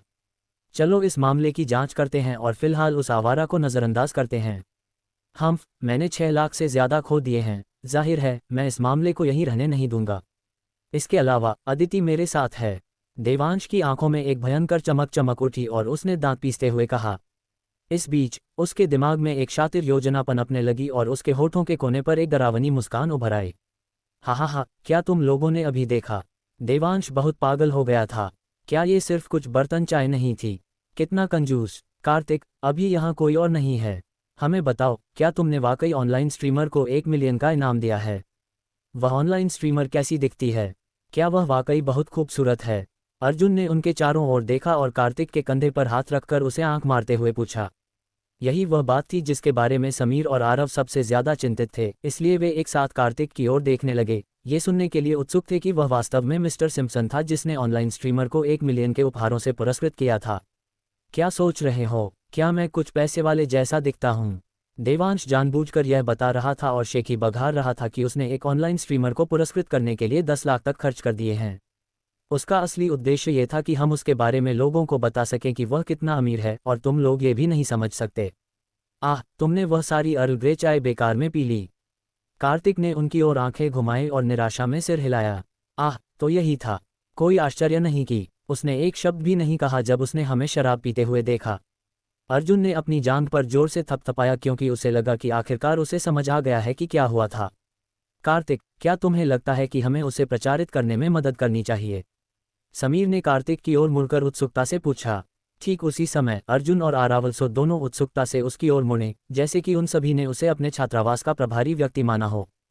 ठीक है, चूंकि देवांश ने हमें बहुत खुश किया है और हमने बहुत चाय पी है, अगर हम उसे बढ़ावा देने में मदद नहीं करते हैं तो यह अनुचित है।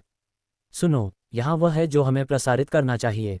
हम बस इतना कहेंगे कि कल देवांश ने एक महिला ऑनलाइन स्ट्रीमर को 10,000 के उपहारों से पुरस्कृत किया और बाद में उसे लगा कि वह भयानक लग रही थी, इसलिए उसने उसे ढूंढा और उसे पैसे वापस करने के लिए मजबूर किया। कार्तिक ने कुछ देर सोचा, फिर उसके होठों पर एक दुष्ट मुस्कान आ गई और उसने अर्जुन और दूसरों को आंख मारते हुए कहा। जब तक वह खबर फैली रहेगी, चाहे वह सच हो या झूठ, कैंपस के भीतर देवांश की प्रतिष्ठा खराब होगी।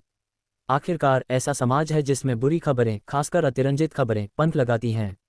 निश्चित रूप से कार्तिक के लिए जितनी अधिक खबर फैलेगी उतना ही अच्छा होगा। ये सबसे अच्छा होगा अगर यह अंततः गिजेल तक पहुंच जाए। मेरी भाभी श्रीमती सिम्पसन को चुराने की कोशिश कर रहे हो? तुम यही मांग रहे हो? कार्तिक, मैंने देखा है कि तुम बदल गए हो, लेकिन मुझे ये पसंद है। चलो इसे ऐसे ही आगे बढ़ाते हैं। उसने अभी अभी बहुत ज्यादा अर्ल ग्रे चाय पीने के लिए हमें तुच्छ समझा। धिक्कार है, वह चाय बहुत स्वादिष्ट है। अर्जुन मुस्कुरा रहा था और उसने कार्तिक के कंधे पर हाथ रखा और पलकें झपकाईं। मेरी राय में यह मामला दूसरों की दिलचस्पी जगाने के लिए पर्याप्त नहीं है। अगर हम इसे इस तरह फैलाते हैं तो यह इच्छित परिणाम नहीं लाएगा। आरव ने भौहें सिकुड़ी और अपनी चिंता व्यक्त की। मुझे यकीन है कि आपके पास एक बेहतर विचार है। ठीक है, हम इसे आप पर छोड़ देते हैं। चलो देवांश को एक बड़ा सरप्राइज देते हैं, बस एक सुखद सरप्राइज नहीं। हाँ, मुझे ऐसा क्यों लग रहा है कि मैं भी बदल गया हूँ। लेकिन मुझे ये पसंद है। फेलिक्स के चेहरे पर साफ खुशी थी। वे जो कुछ भी कर रहे थे उससे वह बहुत संतुष्ट लग रहा था। मैं ऐसी दिलचस्प चीज़ में हिस्सा कैसे नहीं ले सकता। और ठीक है, क्लास प्रेसिडेंट ने अगले हफ्ते एक आउटिंग का आयोजन किया है, क्या हम जा रहे हैं? समीर ने उसकी छाती थपथपाई, जिससे पता चला कि वह उनकी योजना में शामिल होना चाहता है, लेकिन उसे जल्द ही एक और घटना की याद आ गई। जैसे ही वे अपने छात्रावास की ओर बढ़े, उन्होंने एक पल में ही बाहर जाने की योजना बना ली। कार्तिक निश्चित रूप से इस तरह के आयोजन को मिस नहीं करना चाहेगा, इसलिए वह तुरंत सहमत हो गया। जब दोपहर की कक्षा समाप्त हुई तो वे छात्रावास वापस चले गए, लेकिन जब वे इमारत में पहुंचे तो कार्तिक ने अस्पताल में घायल प्रबंधक और कर्मचारियों से मिलने के बारे में सोचा, इसलिए उसने वहां से जाने का बहाना बनाया और अपनी किताबें अर्जुन को फेंक दी ताकि उन्हें छात्रावास वापस लाया जा सके। अर्जुन और अन्य दो जानते थे कि कुछ ऐसी चीजें थीं जिनमें वे कार्तिक की मदद नहीं कर सकते थे, इसलिए वे छात्रावास में ही रहे और गेम खेलते रहे। जैसे ही वह टाइकून की ओर बढ़ा, कार्तिक के दिमाग में एक विचार आया। इन दिनों प्रभावशाली अर्थव्यवस्था बढ़ रही है, अगर मैं इस उद्योग में प्रवेश कर सकता हूं तो ये बहुत अच्छा होगा। 100 मिलियन को 1 बिलियन में बदलना एक ऐसा लक्ष्य था जिसे कार्तिक को पूरा करना था ताकि वह सिम्पसन परिवार की संपत्ति का उत्तराधिकारी बन सके। अदिति को समर्थन देने के लिए उसने इतनी बड़ी रकम खर्च की थी, क्योंकि वह देखना चाहता था कि लाइव स्ट्रीम में प्रशंसक कितने पागल हो सकते हैं। जब तक आप खुद नहीं देखेंगे, तब तक आपको किसी चीज़ की पूरी सीमा का पता नहीं चलेगा। प्रशंसक वाकई पागल हो चुके थे। वे अपनी पसंद के ऑनलाइन स्ट्रीमर को समर्थन देने के लिए पूरी तरह से तैयार थे। देवांश इसका एक बेहतरीन उदाहरण है। वह बिना किसी दूसरे विचार के अदिति का समर्थन करने के लिए 1 मिलियन देने को तैयार था। जब वह विश्वविद्यालय के प्रवेश द्वार पर पहुंचा और अपनी सचिव एलेना से मिला तो उन्होंने एक साथ टैक्सी ली और पीपुल्स अस्पताल की ओर चल पड़े। मी सिम्पसन, मी ग्रे और अन्य कर्मचारियों के लिए सभी व्यवस्थाएं कर दी गई हैं और चिकित्सा शुल्क का भुगतान कर दिया गया है। यहाँ रेस्तरां के नुकसान का विवरण है। हमें कुल मिलाकर 1,20,000 का नुकसान हुआ है। कार्तिक के बगल में बैठी एलेना ने विवरण कार्तिक को सौंपने से पहले कुछ लंबी सांसें लीं। नुकसान का विवरण देखते हुए कार्तिक की भौहें तन गईं और उसका चेहरा उदास हो गया। ये फायरवुल्फ चैम्बर ऑफ कॉमर्स इतना क्रूर है कि उसने रेस्तरां में इतनी सारी चीज़ें तोड़ दीं। अगर मैं उनसे इसका भुगतान नहीं करवाता तो मुझे खुद पर बहुत अफसोस होगा। श्री ग्रे और अस्पताल के अन्य कर्मचारियों के इलाज के लिए हुए खर्चों का विवरण भी तैयार करें।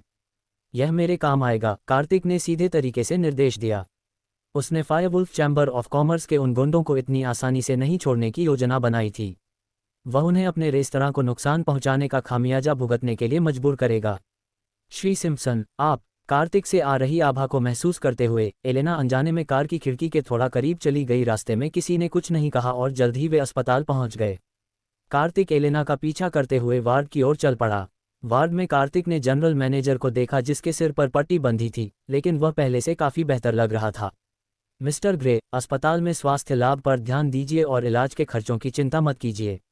जब आप ठीक हो जाएंगे तो आप टाइकून का प्रबंधन जारी रखेंगे। आप रेस्तरां का जीर्णोद्धार करने का अवसर ले सकते हैं और सुश्री शनाइडर से मुझे सभी खर्चों का विवरण भेजने को कह सकते हैं। महाप्रबंधक रसेल ग्रे को दिलासा देने के बाद कार्तिक ने अपनी बात कही। धन्यवाद, मिस्टर सिम्पसन। कार्तिक की बातें सुनकर रसेल विशेष रूप से उत्साहित और भावुक हो गया, खासकर जब उसने देखा कि रेस्तरां का मालिक व्यक्तिगत रूप से उससे मिलने अस्पताल आया। मिस्टर सिम्पसन, ईमानदारी से कहूं तो मैंने फायरवुल्फ चैम्बर ऑफ कॉमर्स पर अपनी खुद की जांच की है। ये हाल के वर्षों में विकसित हो रहा है और इसका नेता हेक्टर कॉनियो नामक एक व्यक्ति है। उन्होंने होरिंगटन में एक ठोस पैर जमा लिया है और यहाँ तक कि कुछ कुख्यात गिरोह भी उनके रास्ते से दूर रहते हैं। होरिंगटन का सबसे बड़ा नाइट क्लब मरीन लक्सवर्ल्ड भी हेक्टर के नियंत्रण में था। ये चैम्बर के तहत सिर्फ एक प्रोजेक्ट हो सकता है, लेकिन इसका कारोबार बहुत अच्छा चल रहा है और यह हर दिन आधी रात के बाद 2 से 3 बजे तक चलता है। अपने धैर्यपूर्ण गाउन में रसेल ने दीवार के सहारे झुकते हुए एकत्रित जानकारी के बारे में बताया। उसकी आंखों में ईर्ष्या की चमक भी थी। स्पाइकी हेयर और अन्य गुंडों द्वारा कुर्सी से बंधे जाने के विचार से अभी भी उसके चेहरे पर दर्द आ रहा था, जबकि उसकी आंखें उत्साह से फड़क रही थीं। उसकी कहानी सुनकर कार्तिक की आंखें आश्चर्य से चौड़ी हो गईं। धिक्कार है उन पर, उनके पास काम में इतना लाभदायक प्रोजेक्ट है, लेकिन जाहिर है ये पर्याप्त नहीं है। वे अभी भी टाइकून से सुरक्षा राशि वसूलना चाहते हैं। कौन किसकी रक्षा कर रहा है वास्तव में? ऐसा लगता है कि आपने पूरी जांच की है। आप उनकी वर्तमान स्थिति के बारे में क्या जानते हैं? उनके पास कितने लड़ाके हैं? कार्तिक बिना तैयारी के लड़ाई नहीं लड़ेगा। चूंकि वह उस खूंखार फायरवुल्फ चैम्बर ऑफ कॉमर्स को खत्म करने के लिए दृढ़ था, इसलिए उसे कोई भी कदम उठाने से पहले जानने योग्य हर चीज़ खोदनी पड़ी। मिस्टर सिम्पसन, मुझे ये भी पता चला है कि फायरवुल्फ चैम्बर ऑफ कॉमर्स इतनी तेज़ी से बढ़ सका क्योंकि हेक्टर ने अपने काम करने के लिए 2 अविश्वसनीय रूप से मजबूत सेनानियों को नियुक्त किया था। उनमें से एक का नाम सेबर है, दूसरे का ल्यूपिन। उन दोनों ने अंडरवर्ल्ड के कई अन्य गुंडों को हराया है। यदि आप फायरवुल्फ चैम्बर ऑफ कॉमर्स को खत्म करना चाहते हैं, फिर भी वह निश्चित रूप से फायरवुल्फ चैम्बर ऑफ कॉमर्स को टाइकून से सुरक्षा राशि वसूलने की अनुमति नहीं दे सकता था, खासकर तब जब उन्होंने उसे एक पंचिंग बैग के रूप में इस्तेमाल किया था। यदि वह टाइकून का बॉस होता तो वह भुगतान करने से इनकार कर देता। टाइकून के संचालन में बने रहने के लिए फायरवुल्फ चैम्बर ऑफ कॉमर्स से निपटना पड़ा ताकि भविष्य में होने वाली अनहोनी घटनाओं को रोका जा सके। शुरू में रसेल ने टाइकून के पूर्व मालिक के लिए ये सारी जानकारी इकट्ठा करने के लिए अपनी शक्ति में सब कुछ किया ताकि वह फायरवुल्फ चैम्बर ऑफ कॉमर्स को नीचे ले जा सके, लेकिन वह आदमी बस पीछे हट गया और भाग गया। बाद में कार्तिक ने अध्यक्ष के रूप में बागडोर संभाली। इन सभी वर्षों में लोगों को पढ़ने का भरपूर अनुभव होने के कारण रसेल बता सकता था कि वह युवक एक महत्वाकांक्षी आदर्शवादी था। वह जानता था कि कार्तिक फायरवुल्फ चैम्बर ऑफ कॉमर्स को उनकी हरकतों को जारी रखने की अनुमति नहीं देगा, अन्यथा वह स्पाइकी हेयर का सामना नहीं करता। वास्तव में ऐसी बहुमूल्य जानकारी प्रदान करने के लिए धन्यवाद। आपने बहुत मदद की है, रसेल। ऐसा लगता है कि आपको खुफिया जानकारी एकत्र करने का हुनर है। आपको बता दूं कि एक बार जब आप ठीक हो जाएंगे तो मैं एक खुफिया कार्यालय स्थापित करूंगा और आपको कार्यालय निदेशक नियुक्त करूंगा। रसेल को देखते हुए कार्तिक विस्तृत जानकारी एकत्र करने की उसकी क्षमता से काफी प्रभावित हुआ। उसे उम्मीद थी कि उसका व्यवसाय भविष्य में फलेगा फूलेगा और वह संभवतः डेटा एकत्र नहीं कर सकता था और अपने दम पर शोध नहीं कर सकता था। एक खुफिया कार्यालय स्थापित करना बुद्धिमानी होगी। इस तरह वह रसेल की प्रतिभा का अपने लाभ के लिए उपयोग कर सकता था, जिससे उसके व्यवसाय को मजबूत खुफिया सहायता मिल सके। प्रतिभा के अलावा इस समय सबसे मूल्यवान संपत्ति खुफिया जानकारी होगी। जरूर, रसेल ने घबराहट में सिर हिलाया। उसके चेहरे की मांसपेशियों की लगातार ऐंठन से उसका उत्साह स्पष्ट हो रहा था। उसे आखिरकार कोई ऐसा व्यक्ति मिल गया था जो फायरवुल्फ चैम्बर ऑफ कॉमर्स को गिराने के लिए तैयार था। कार्तिक इस बिल के लिए उपयुक्त था। मी सिम्पसन, ऐसा करने से पहले आपको अपने उद्देश्य में शामिल होने के लिए और लोगों की तलाश करनी होगी। आप अकेले नहीं लड़ सकते, आपको पूरी तरह से तैयार रहना होगा। जब कार्तिक चुप रहा तो रसेल ने एक अनुस्मारक जोड़ा। वह नहीं चाहता था कि वह आदमी अपने मिशन में विफल हो जाए और खुद भी मुसीबत में पड़ जाए। कई वर्षों तक टाइकून के महाप्रबंधक के रूप में रसेल को बुरी योजना बनाते समय सावधानीपूर्वक व्यवस्था करने की आदत हो गई थी। अच्छा, आराम करो, मैं दूसरों की जांच करने जा रहा हूं। कार्तिक ने एक गहरी सांस ली, रसेल के कवर को ठीक किया और अपने पैरों पर खड़ा हो गया। उसे वह मिल गया जिसके लिए वह आया था, इसलिए उसे देर तक नहीं रुकना चाहिए और रसेल के आराम को बाधित नहीं करना चाहिए। वह वार्ड से बाहर निकल गया। कार्तिक मुड़ने और अन्य घायल श्रमिकों से मिलने वाला था जब उसे खुद को राहत देने की इच्छा हुई, इसलिए उसने शौचालय की तलाश की। जैसे ही वह एक सीढ़ी से गुजरा, एक जानी पहचानी आवाज़ उसके कानों में पड़ी। टाय, कार्तिक ने कुछ दिन पहले मेरा अपमान किया था। मैं चाहता हूं कि उसे 10 गुना पीड़ा हो। दीवार के पीछे खड़े होकर कार्तिक ने एक बार देखा कि क्या हो रहा है। ये लियो ही था जो बोल रहा था। वह जरूर कुछ करने की फिराक में होगा। उसके बगल में एक आदमी खड़ा था जिसके चेहरे पर चोट के निशान थे। लियो ने उसे टाय कहा। क्या वह टायसन हो सकता है? अगर वह वाकई टायसन था तो कार्तिक पूरी तरह से भाग्यशाली था। वह टायसन को हर जगह खोज रहा था और वह यहाँ था। उनकी बातचीत से उत्सुक होकर कार्तिक चुपके से सुनने के लिए वहां गया, लेकिन कुछ समय के लिए शौच करने की इच्छा खत्म हो गई। लियो आज मेडिकल चेकअप के लिए अस्पताल आया था। पिछली बार कार्तिक द्वारा पीटे जाने के बाद उसकी पसलियों में अभी भी दर्द है। उसने टायसन को, जो वहां के कुख्यात बदमाशों में से एक है, अपने साथ ले लिया। लियो ने टायसन और उसके गिरोह को अपने साथ कार्तिक के स्कूल में बुलाकर चेकअप के बाद बदला लेने की योजना बनाई। उन्हें उम्मीद नहीं थी कि कार्तिक उनसे यही मिल जाएगा। कितनी छोटी दुनिया है। चिंता मत करो लियो, मैं उससे निपट लूंगा। टायसन ने लियो के कंधे को थपथपाते हुए कठोर वादा किया। उसका मुंह बाहर निकला हुआ था और उसकी ठोड़ी बंदर की तरह थी। चेहरे पर उस निशान के साथ वह निश्चित रूप से एक भयावह दृश्य था। टायसन के अनुयायियों ने अपनी छाती थपथपाते हुए उसकी भावना को दोहराया। वे कार्तिक को खोजने और उसे जीवन भर के लिए अपंग बनाने के लिए उत्सुक दिख रहे थे। टाय, कार्तिक के बारे में तुम्हें कुछ जानना चाहिए। वह एक ताकत है, तुम्हें सावधान रहना होगा। लियो ने चिंता से उन्हें याद दिलाया। कार्तिक की दुष्टता की झलकियां अभी भी लियो को सता रही थीं। वह समझ नहीं पा रहा था कि कार्तिक जैसा औसत इंसान इतनी जबरदस्त ताकत कैसे रख सकता है। लियो ने खुद भी ताइक्वांडो में ब्लैक बेल्ट हासिल की थी और उसने कई लड़ाइयां लड़ी थीं। आराम करो लियो, तुम्हारे पास मैं हूं। इससे कोई फर्क नहीं पड़ता कि वह कितना ताकतवर है, मैं उससे मुकाबला कर सकता हूं। मत भूलना, मैं फायरवुल्फ चैम्बर ऑफ कॉमर्स के साथ हूं। अगर हम जीत नहीं पाते हैं तो मैं ल्यूपिन को फ़ोन करके मदद मांग सकता हूं। टायसन ने लियो की याद दिलाने की बिल्कुल भी परवाह नहीं की। बेपरवाही से उसने लियो की पीठ थपथपाई। उन्होंने एक एक करके अपने दुश्मनों को खत्म कर दिया था। वे इतनी दूर आ गए थे और अब हॉरिंगटन की आधी भूमिगत दुनिया फायरवुल्फ चैम्बर ऑफ कॉमर्स की थी। टायसन ने लियो के इस कथन पर कोई ध्यान नहीं दिया कि कार्तिक वास्तव में कितना शक्तिशाली था। सबसे अच्छे रूप में उस आदमी के पास विशुद्ध क्रूर बल था, लेकिन अगर वह खुद को लड़ाई में नहीं रोक सकता था तो वह अकेला बेकार था। स्पाइकी होयर और अन्य ठगों द्वारा गाना बजाने वालों से बंधे होने के विचार ने अभी भी उसके बल को हिला दिया, जबकि उसकी आंखें उत्साह से फड़क रही थीं। अपनी कहानी सुनाते हुए कॉस्पर की आंखें सदमे में चौड़ी हो गईं। उन्हें धिक्कार है, उनके पास काम में इतनी लाभदायक परियोजना है, लेकिन अवसर पर यह पर्याप्त नहीं है। वे अभी भी टाइकून से सुरक्षा राशि वसूलते हैं। कौन किसकी रक्षा कर रहा है? बिल्कुल, ऐसा लगता है कि आपने पूरी तरह से जांच की है। आप उनकी वर्तमान स्थिति के बारे में किसे जानते हैं? उनके पास कितने लड़ाके हैं? कॉस्पर बिना तैयारी के बोतल पर नहीं लड़ेगा। चूंकि वह कॉमर्स के विचारित फायरवुल्फ चैम्बर को खत्म करने के लिए दृढ़ था, इसलिए उसे आगे बढ़ने से पहले वहां की हर चीज को खोदना था। मिस्टर सिम्पसन, मुझे ये भी पता चला है कि फायरवुल्फ चैम्बर ऑफ कॉमर्स के इतनी तेजी से बढ़ने का कारण ये था कि हेक्टर ने अपने काम के लिए 2 अविश्वसनीय रूप से मजबूत लड़ाकों को नियुक्त किया था। उनमें से एक को सोब्रे ने और दूसरे को ल्यूपिन ने नियुक्त किया है। उन दोनों ने अंडरवर्ल्ड में कई अन्य गुंडों को हराया है। यदि आप फायरवुल्फ चैम्बर ऑफ कॉमर्स के साथ खेलना चाहते हैं तो आपको पहले उन्हें बाहर निकालना होगा। रसेल ने कॉस्पर को ध्यान से देखा। सोब्रे को ल्यूपिन से दूर करना अपरिहार्य हो सकता है, लेकिन वह अभी भी मोन के लिए चिंतित था। फिर भी वह निश्चित रूप से फायरवुल्फ चैम्बर ऑफ कॉमर्स को टाइकून से सुरक्षा राशि वसूलने के लिए नहीं कह सकता था, खासकर तब जब वे उसे मुक्का मारने के लिए इस्तेमाल करते थे। अगर वह टाइकून का बॉस होता तो वह पोए करने से मना कर देता। टाइकून के संचालन में स्थिर रहने के लिए फायरवुल्फ चैम्बर ऑफ कॉमर्स को अप्रत्याशित घटनाओं को रोकने के लिए तैयार रहना चाहिए।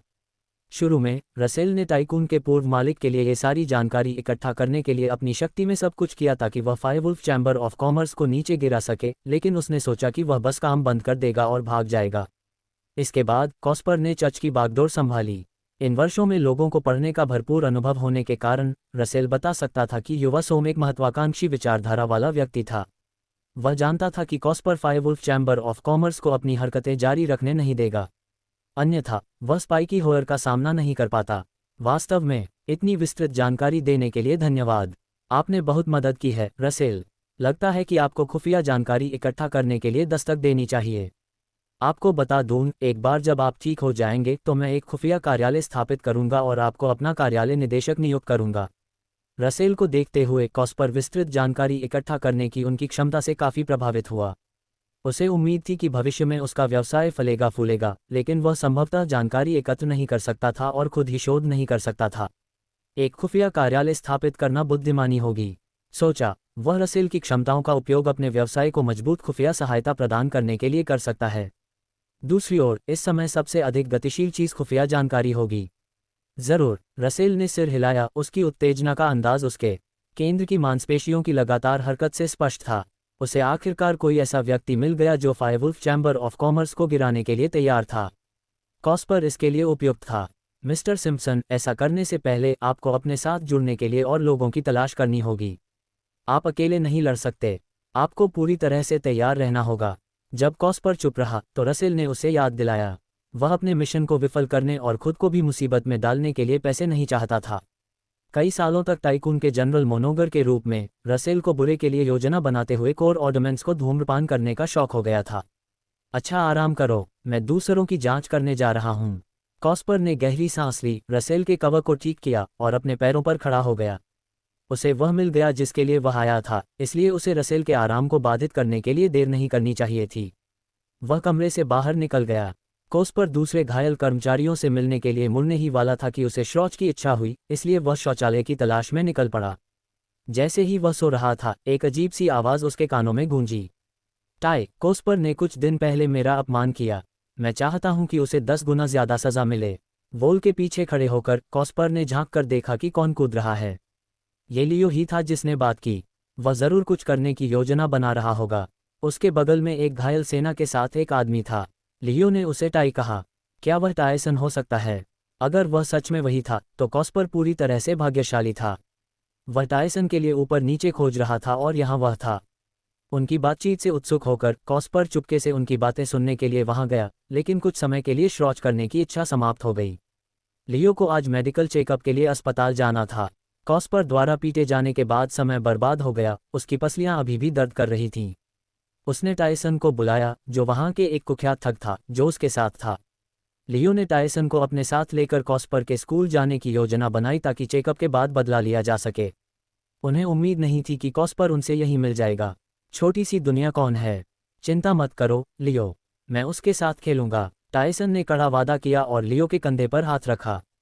उसका मुंह बाहर निकला हुआ था और उसकी थोड़ी ओप की तरह दिख रही थी। अपने बल पर थॉट्सको के साथ वह निश्चित रूप से एक भयावह दृश्य था। टायसन के अनुयायियों ने अपनी छाती पीटकर उसकी भावना को दोहराया। वे कॉस्पर को खोजने और उसे जीवन भर के लिए अपंग बनाने के लिए उत्सुक दिखे। टाई, कॉस्पर के बारे में तुम्हें कुछ जानने की जरूरत है। वह एक ताकत है जिसका सामना करना पड़ेगा। तुम्हें सावधान रहना होगा, लियो ने उन्हें चिंता से बाहर निकाला। कोस्पर की दुष्ट शक्तियों के फ्लैशबॉक्स अभी भी लियो को परेशान कर रहे थे।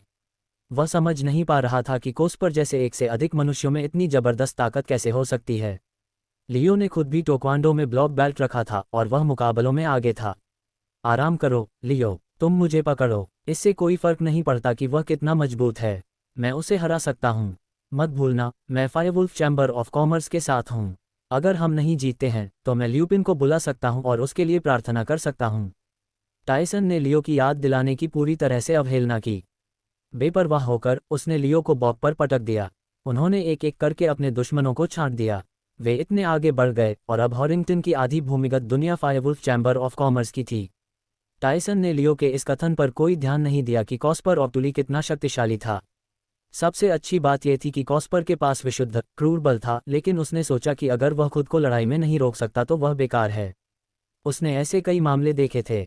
एक बार उसने एक ऐसे क्रूर व्यक्ति को हराया था जो 5 फीट लंबा था। बस इसके बारे में सोचने से उसका आत्मविश्वास बहुत बढ़ गया। कार्तिक के होठों पर एक मुस्कुराहट आ गई और उसने अपनी सांस के नीचे उन पर व्यंग्य किया। टायसन को लगता है कि मैं बिना किसी वास्तविक युद्ध के अनुभव के केवल क्रूर बल के बारे में सोचता हूँ। तस्क, कितना भोला, लियो, वह मूर्ख, वह मौत से नहीं डरता है न? वह अभी भी मुझसे बदला लेने पर अड़ा हुआ है। खैर, जब वह इतनी बुरी तरह से मरना चाहता है तो मैं उनका छोटा सा खेल खेलूंगा। मेरे पास वैसे भी समय है। कार्तिक ने गिरोह पर एक आखिरी नज़र डाली और फिर वापस चला गया। यह अस्पताल था, लड़ाई शुरू करने के लिए ये सही जगह नहीं थी। उसने अपने दिमाग में समय गिनना शुरू कर दिया। ऐसा नहीं लगता था कि ये लोग इतनी जल्दी चले जाएंगे। फिर वह टाइकून के दूसरे कर्मचारियों की जांच करने के लिए वापस गया। उसने अपनी संवेदना व्यक्त की और उन्हें आश्वासन दिया कि उन्हें चिकित्सा व्यय के बारे में चिंता करने की जरूरत नहीं है।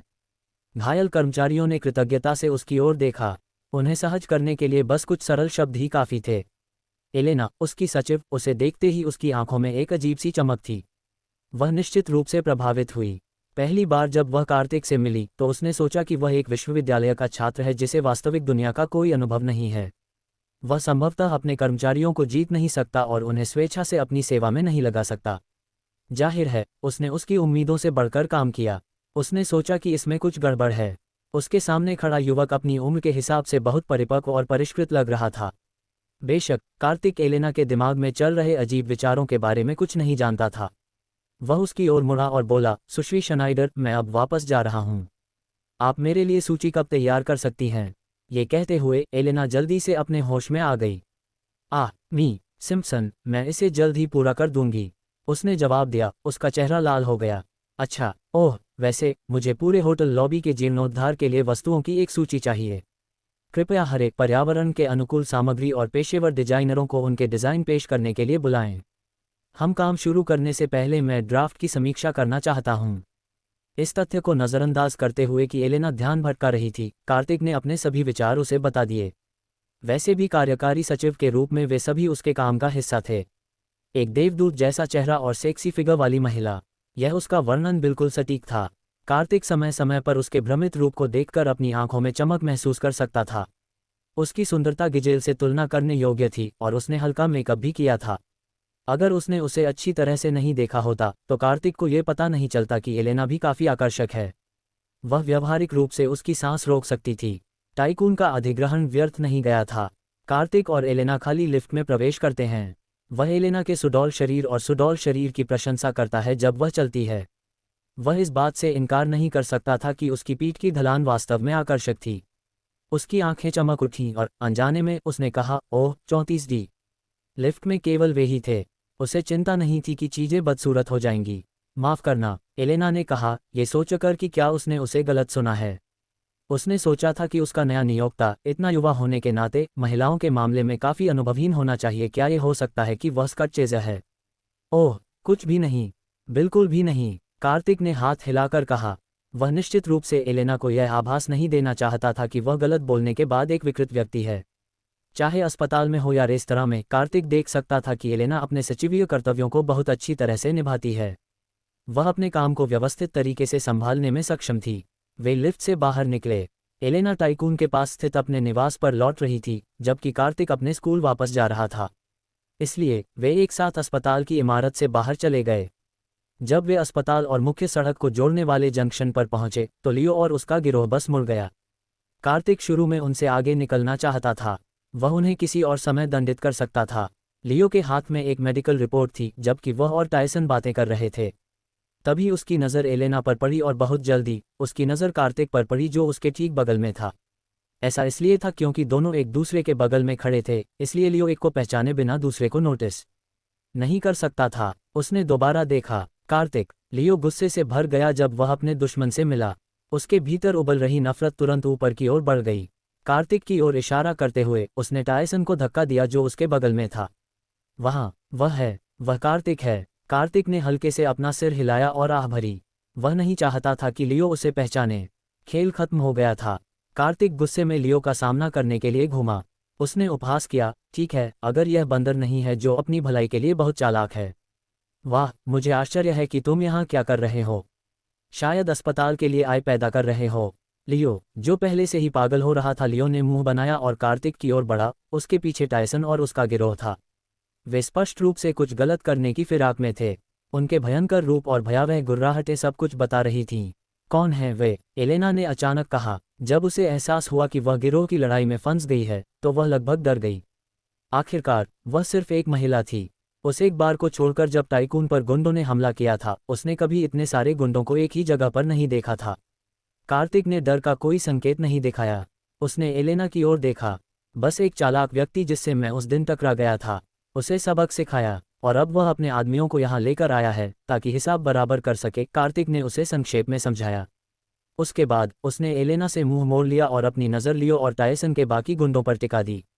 उसने मजाक उड़ाते हुए मुस्कुराया। अरे बंदर, क्या तुम्हें लगता है कि यह संख्या का खेल है, कि अगर तुम अपने लिए लड़ने के लिए और अधिक लोगों को ला पाओगे तो तुम अपनी प्रतिष्ठा बचा सकते हो?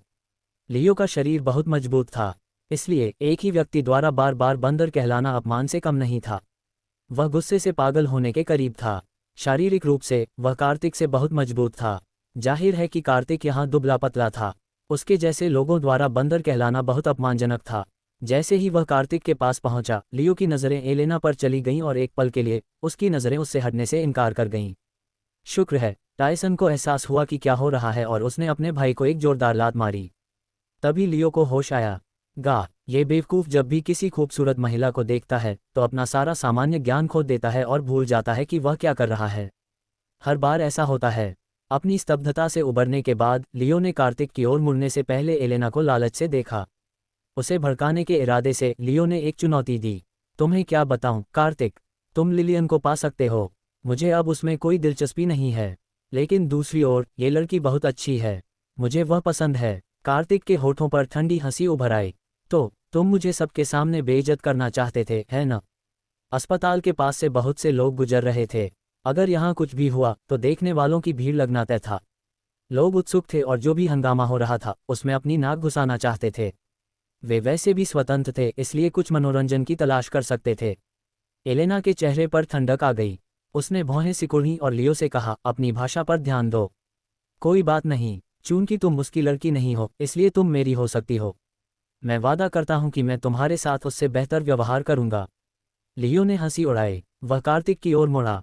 अरे, क्या तुम्हें संकट में फंसी युवती को नहीं बचाना चाहिए? तुम जोरदार मुक्का मार सकते हो, है न? देखते हैं तुम इससे कैसे बाहर निकल सकते हो।